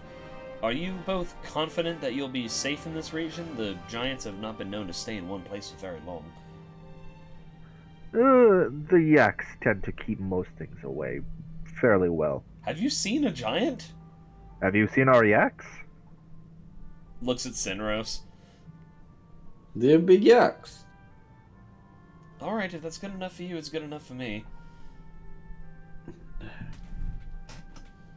But I do, and he pulls out a small bag of gold and he says, I do still pay my part. Then he just hands him a small bag of gold. Yeah, I'd say there's like not really anywhere particularly that's like safe. I mean, from the giants at the moment. Mirabar's down the road and it has walls at least. Oh, thank you, my son. Please come eat. I promise you he makes very good food. We've been well fed this past week, and it is... Well, just sit, come. As long as it's not me. So you will have wooden bowls served with a relatively thin stew, because, I mean, there's not much to be grown around here. It's just kind of like cabbage and onion that fills it up. But the notable thing in the stew is big fucking dumplings that have meat in them, and they are Damn, that does sound pretty sick. I like to think that Arethyr is never allowed to cook at camp because he's a fucking city boy and he doesn't know jack shit about how to cook. So Arethyr like eats very politely. Damn, I want a dumpling now. Oh, me too. God damn it. You did this. I did.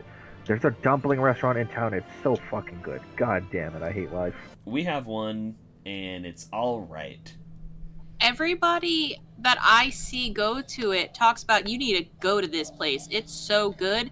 And then we went there, and it was, like, all right. And I'm just like, that's kind of disappointing. It was fine. An insanely good dim sum place in downtown New Orleans. Never heard or been. I don't think I've been there, but then again, I haven't been to New Orleans much since the pandemic, because it's gotten wild. Mm-hmm. Yeah. Oh my god, Dumpling Factory. Shout out to Dumpling Factory. They have, like, sweet and spicy Thai dumplings that are so good. And they have Wagyu beef dumplings that are, Yeah, it might just be like a province thing, because the dumpling place that we went to, it's like very specifically like Sichuan food, which is apparently, according to them, a rather mild type of food. And I'm just like, okay, I guess in Sichuan province there's a lot of mild food, which is crazy because they have a pepper named after that province, but whatever. And it's like one of the hottest peppers. Dumpling Factory, Thunder Bay. I'm looking at the gallery right now. Ho. Don't do that to yourself, bro. Don't do it. Oh, we're going on the road. We're not flying to a little town in Canada for a dumpling, Tyler. There's gotta be something good closer. All I'm saying is that if we end up as political refugees, like this, prisoners, political prisoners, Justin Trudeau. What did I do? Justin Trudeau has taken us. That's what they're gonna do. That's what they're gonna do to me when I go back to teaching, dude. After Isaac gets that credit card where they specifically told him not to buy drones for foreign powers, he'll be a political prisoner, From foreign right? powers.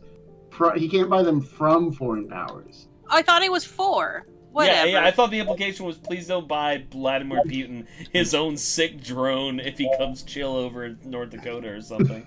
Like, No, it was from. I might have made a typo, but it was from. Tried to buy drones because.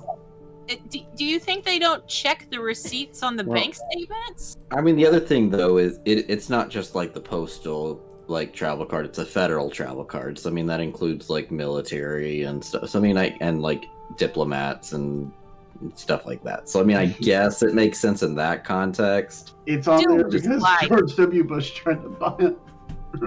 George W. Bush buying stealth bombers on credit. he just puts it on the Amex. Like, yeah, I'm good for it. Cheney, give me the credit card. We need more F-15s. So I will swoosh the party back over real quick to the party map of the North. Oh boy. As you can see, we've got some more info here. That apparently the fire giants are somewhere that away. Ah. Our aggro map. Or something or other map, yeah. That's good to know then. We have more things that we can investigate whenever the time is ours. But, all in due time, we do still need to go visit the Eye of Allfather, with Harshnag, and that should probably be our most immediate task.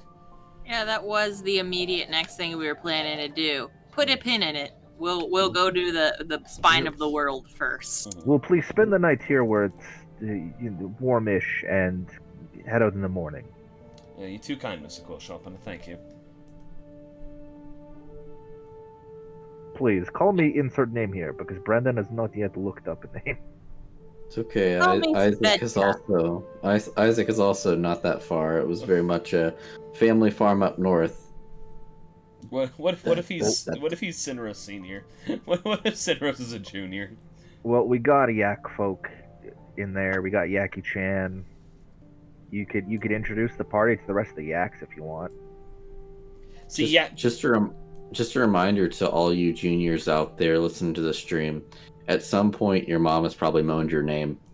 Oh no. Ew. One of the many reasons that you shouldn't do generational names. Ew, yucky.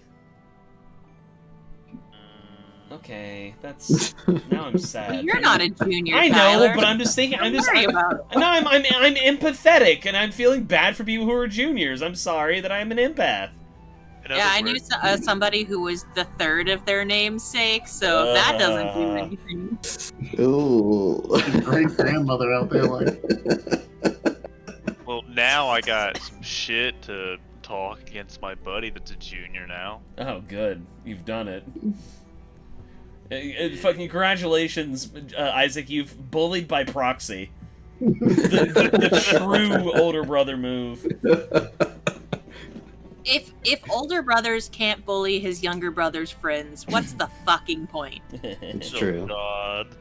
So yeah, no. I mean, we can stay the night and then we can start goofing off with Harshnag up to the giant shit. I want to see what this Eye of the Allfather shit is. Before you guys go to bed, Sinros' dad will take you on a brief tour of the Yak farm. I was really worried about where that was going. From they will close and lock the master bedroom. Top left to right. So me and my wife are very lonely. Top left to With right. Diddy out of the picture, Procter & Gamble has provided us much more baby oil. Jesus fucking Christ! We saw you across the bar.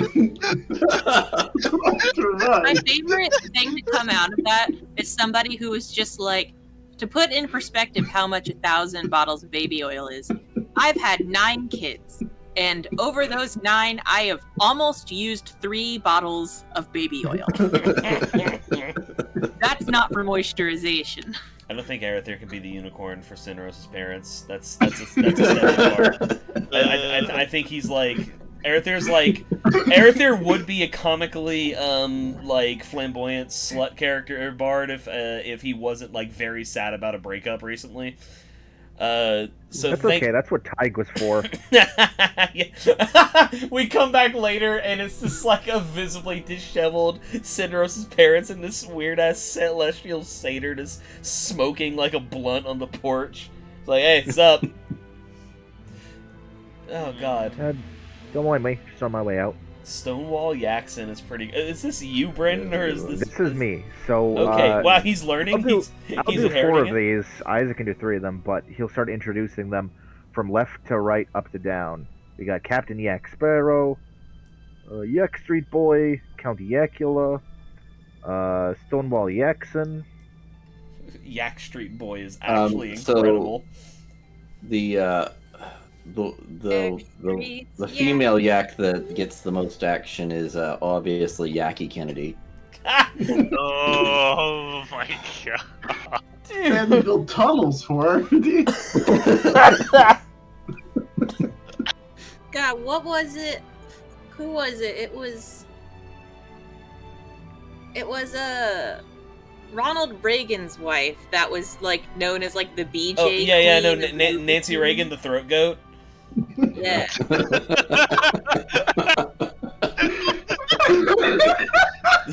Nancy Reagan, known far and wide for giving bomb toppy.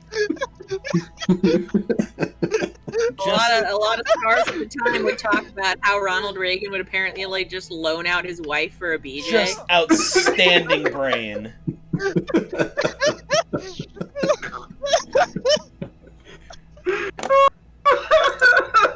I'm gonna list them off here, and you tell me which ones call out to you, Isaac. We have Yak Skellington, Bo Yaxon, Yakov Smirnov. Yakov Smirnov has to be one. Yeah, that one's pretty good. I am down with that. Caddy Yak, Yak Cousteau. Yak Cousteau seems like a pretty low ceiling, low bar. If it's scuba, Captain the Calypso. Yako Ono. Yako Ono's good. No, that's one. That's one. Gross. Nobody likes that one. No. Guys, yeah. There's Boyak Horseman. Oh, that's good. That's good. He's not even a fucking horse. Close enough. The differences between a yak and a horse are much different, much less than you would think. Are they? I think they're pretty... It's easy to tell which one is Yako Ono. She shriek and does not shut up. She defecates everywhere. Boyak Horseman is fucking incredible. Her mate is in a better place now. God damn it. God damn it. Guys, I got it. Is this the last one? Dude, there can just be more yaks. I don't care. You keep naming no, yaks. I got the final one. Yeah. It's Nickel Yak. Yes! That's the yak calf. Look at this body, yak. Oh, I fucking love playing D&D with you guys. I'll never get over that time I tried to shit on Isaac for listening to Nickelback, and he's like, look, man, Nickelback helped me get through a really tough point in my life. And I'm like, God damn it, I can't even make fun of him for it. It's a meaningful thing. Put Yakov Smirnov on there, too, and then I want to take a screenshot of this. This must be preserved. Look at this photo, yak. Oh, God. Oh, fuck. There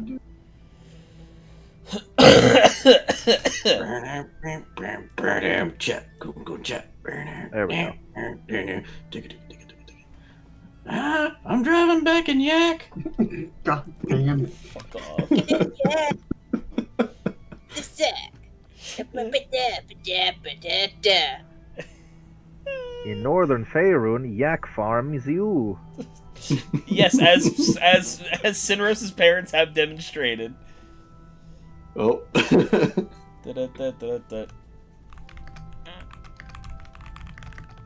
Oh boy. So the gold you provided them will help maintain the farm, and who knows, maybe there'll be more yaks in the future. The little yaklings, you know. Weird Yeah, Al he Yak. changed it Weird to Al survive Yakovich. fantasy Jeez. cocaine. Fucking Weird Al. Oh, Weird Al Yankovic. Yeah, that would have been a good one too. We sold him in the summer.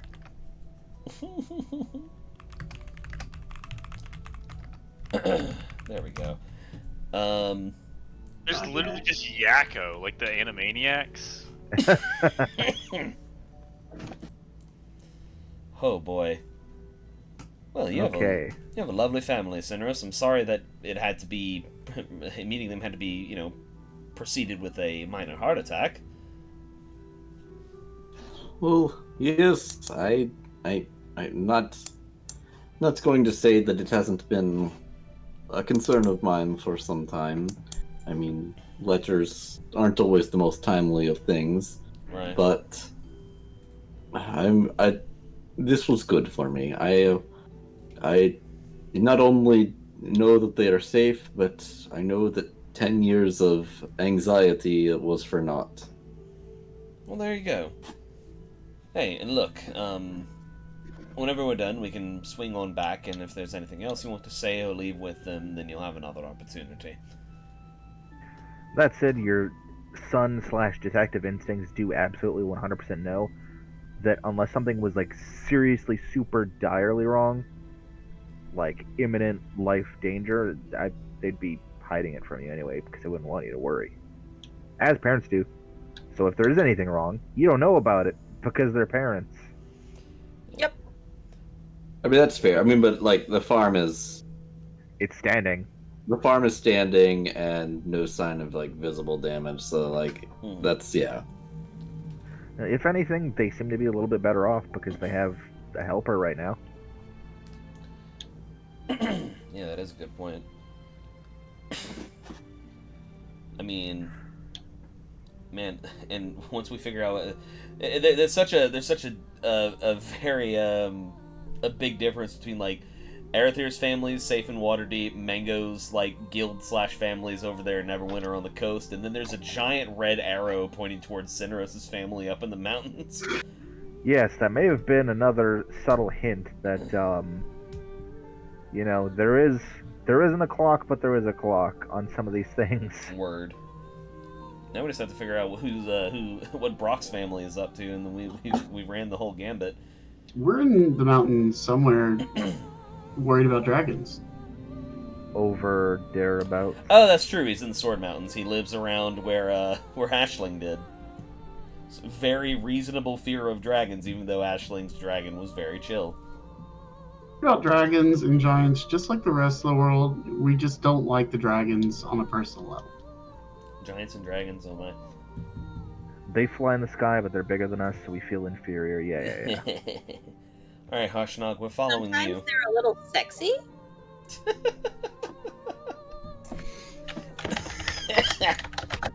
Wow, that's a lot. So on the next day, after you guys have left the Quill Sharpener farm, Furiously typing. Literally just a couple hours after. Because I don't dare say it over stream. Jesus fucking Christ. You say that, but like I do broadcast. I do broadcast a fucking. All right. Well.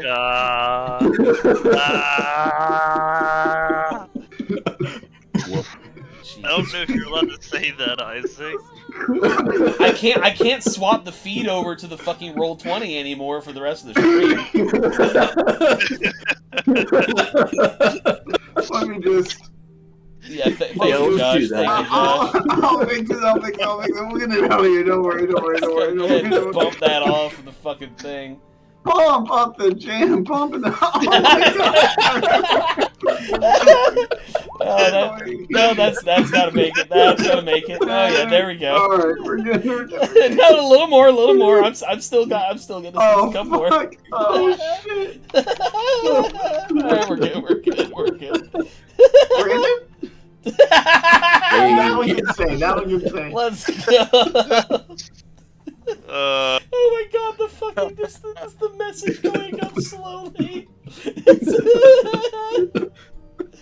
Oh my god, I fucking love you guys. Jesus Christ.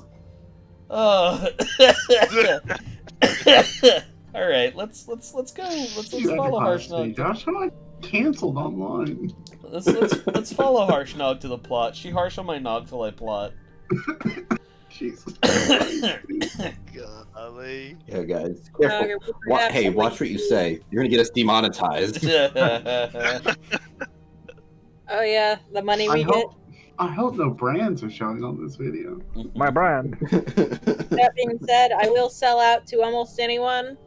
It's true. Yeah, hell yeah, no, in a heartbeat. Fucking Raid Shadow Legends, hit me up. If you think I won't make them shoehorn a Raid Shadow Legends ad into one of these campaigns, I have no problem. We'll throw the hymns in there. Like, I have no problem talking about ED meds on stream. 1 in 3 men, and there's more than 3 of us. that's true. Oh my god, statistically, one of us can't get hard. All right, everyone roll a D. Every character in this party roll a D100. Every penis owning character in this fucking party roll a D100. Brock, I think you have a cloaca. Brock is a cloaca. Bingo rolled Yes! a D100. Ito's got ED. So unfortunate, but his name predicted it. It is ED. Oh, fuck. What is governing that Ito has ED? Hey, one out of three men. Traveling companions. 1 of 3 adventurers. 1 out of 3 NPCs. The irony of Ito having ED when his parents have embarked on a quest to end ED. The funnier joke I was gonna make is that we know it can't be Isaac because he has 2 kids. True. We still have kids with ED. I've gotten hard at least way twice harder. in my life. Unlike Ito. You remember whenever I've gotten hard at least twice. This is a funny callback because the last time Brandon DM'd something, we had to roll for priapism too. Oh my god. I will never forget the resign tone. He's like, nah, Gallus, you're soft. So what I'm getting is that Brandon gives us flaccid dick energy. Yeah, well, Oh no! specifically, my character was flaccid, and I believe that Mungark was rocking a quarter chub.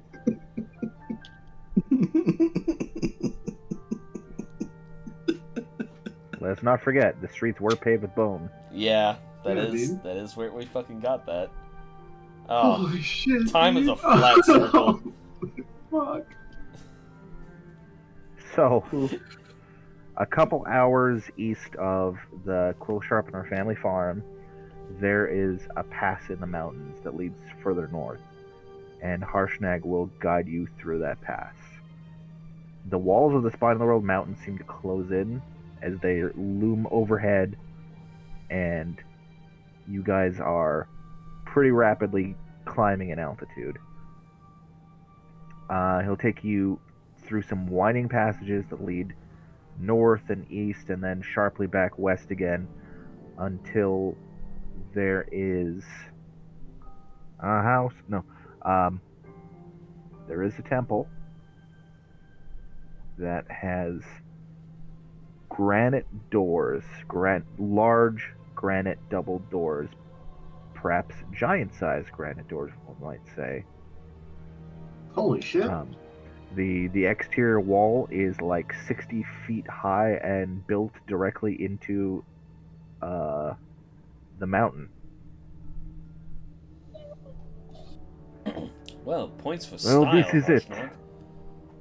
Harshnag will say as he kind of hoists his great axe over his shoulder. The Eye of the All-Father is here.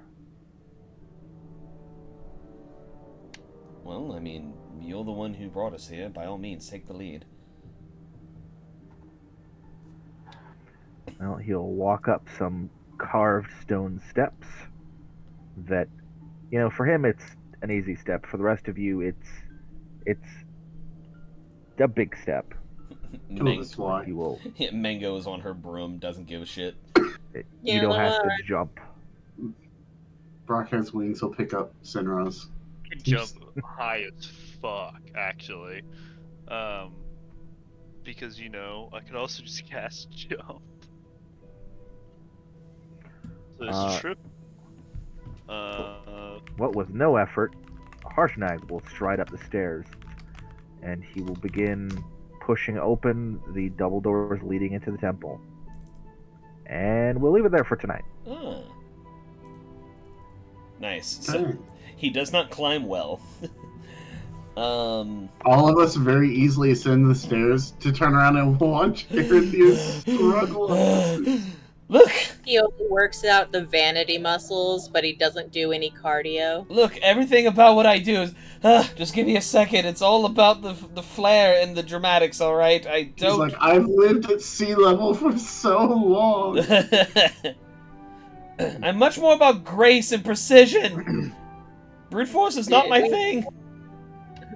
Me and Tyler did go on a walk, in the mountains after living our whole life at sea level. This shit is you'll start seeing black, and then you're like, whoa, let me just slow down. I need to check something. What is Mango's strength score? I believe it's a 10, but let me double check. Boop, boop, boop. Mango is... Yeah, 10. Yeah, just like in the original campaign, Mango is stronger than Aerith here. Which is incredibly funny. Yeah, especially because she's less than half of his height. Well, she does physical work, so she at least has to be, of average strength, or she's bad at it. I just love little things like that. Oh, man, I fucking love playing this game with you guys. The next session, however many fucking weeks from now, you guys will quest through the temple and find your way to the Oracle. Are we doing a Halloween session? That's a great question. It sounds like we're not playing it'll have to be mid-November. It'll have to be a month after Halloween. Yeah, it'll either be after or it'd have to be a different day. Which planning different days is a nightmare for us. And right after Halloween will be election. That'll be election day. Yeah, that's the one. Wait. I'll be in Grand Forks. I'm gonna be getting drunk, and if I'm not getting drunk, guys, election day's it is a Tuesday. Oh, fuck. No. Tyler, Isaac, are you sure we can do 30 minutes? I don't know. I don't know when I'll be back. Harrison's appointment's at 4, and it's like a Candlestick 5-hour drive. Candlestick live streams the fucking election. Oh my god! That with friends, it went badly. Yeah, I'm already have a pit in my stomach. Oh god. I'm just saying, guys. Come on. Who are we? Wait. Are we live streaming it, or are we playing D&D to it? Yes. That's a true question. D&D focus while watching states turn in ballots. Your attack lands. Roll a number of D10s equal to the amount of electoral votes in Montana. Alright, the votes are in. We gotta see which way it goes. Oh my god. Well, I would like company, at least, whenever all that shit's happening, because, ooh boy, this one's got me fucking angry. You'll never guess that you live in a house with another human. Well, I know that, darling, but you know what I mean. Dude, we can be on the call together, it's okay. Yeah, that's what I mean. We can hold each other and stare into the abyss. We will see if I will be there, because I will be getting in late Monday, going to work, going to vote, and then I will be back. Oh, then class might be canceled, hopefully. God. Whenever I go vote, I'm gonna have to have those old white ladies judge me again. Yeah, I think I get optional the day off for election day. I forgot exactly what the fuck it goes. It's voluntary or some shit, which means that no one's gonna show up. I'm gonna print a fucking Harris Walls shirt before election day. walking with my head held high Dude, as I cast my vote that literally doesn't matter. I know. Well, it's important to do so anyway, but Yeah, the only person who vote might matter is maybe Abraham's. But even then, it's been pretty red lately. Maybe if Tyler State is going whether or not we want. Yeah, that doesn't mean it isn't important not to do it. Or it's important. It is still important to do it. Yes, please go vote, because when it comes down and we don't have enough electoral votes, they will look at the popular vote, and that's when it becomes important. Yep. So actually, Isaac, I've seen a lot more blue here recently, to be honest. In Ohio? In Ohio? Yeah, but like Adams County, Adams County exists, so. Do you live in a city? Do I live in a city? I mean, yes and no. If you're seeing blue in the city, that's why. Well, he lives in a city like I live in a city. Yeah. Okay, well. Talking like 50. The one place in Louisiana that goes blue is New Orleans, and everywhere else is pretty solidly Republican, no matter what. North Dakota might get a blue mayor. I mean, a blue governor, though. That's fun. Because North Dakota had something happen that makes conservatives. If it was Ohio, I'd have to ask if they're literally blue or not. I was gonna say that me and M probably live in the most populated area out of all of us, but then again, Thunder Bay is like on par with us. It looks like, and I don't know. Because they have I live in.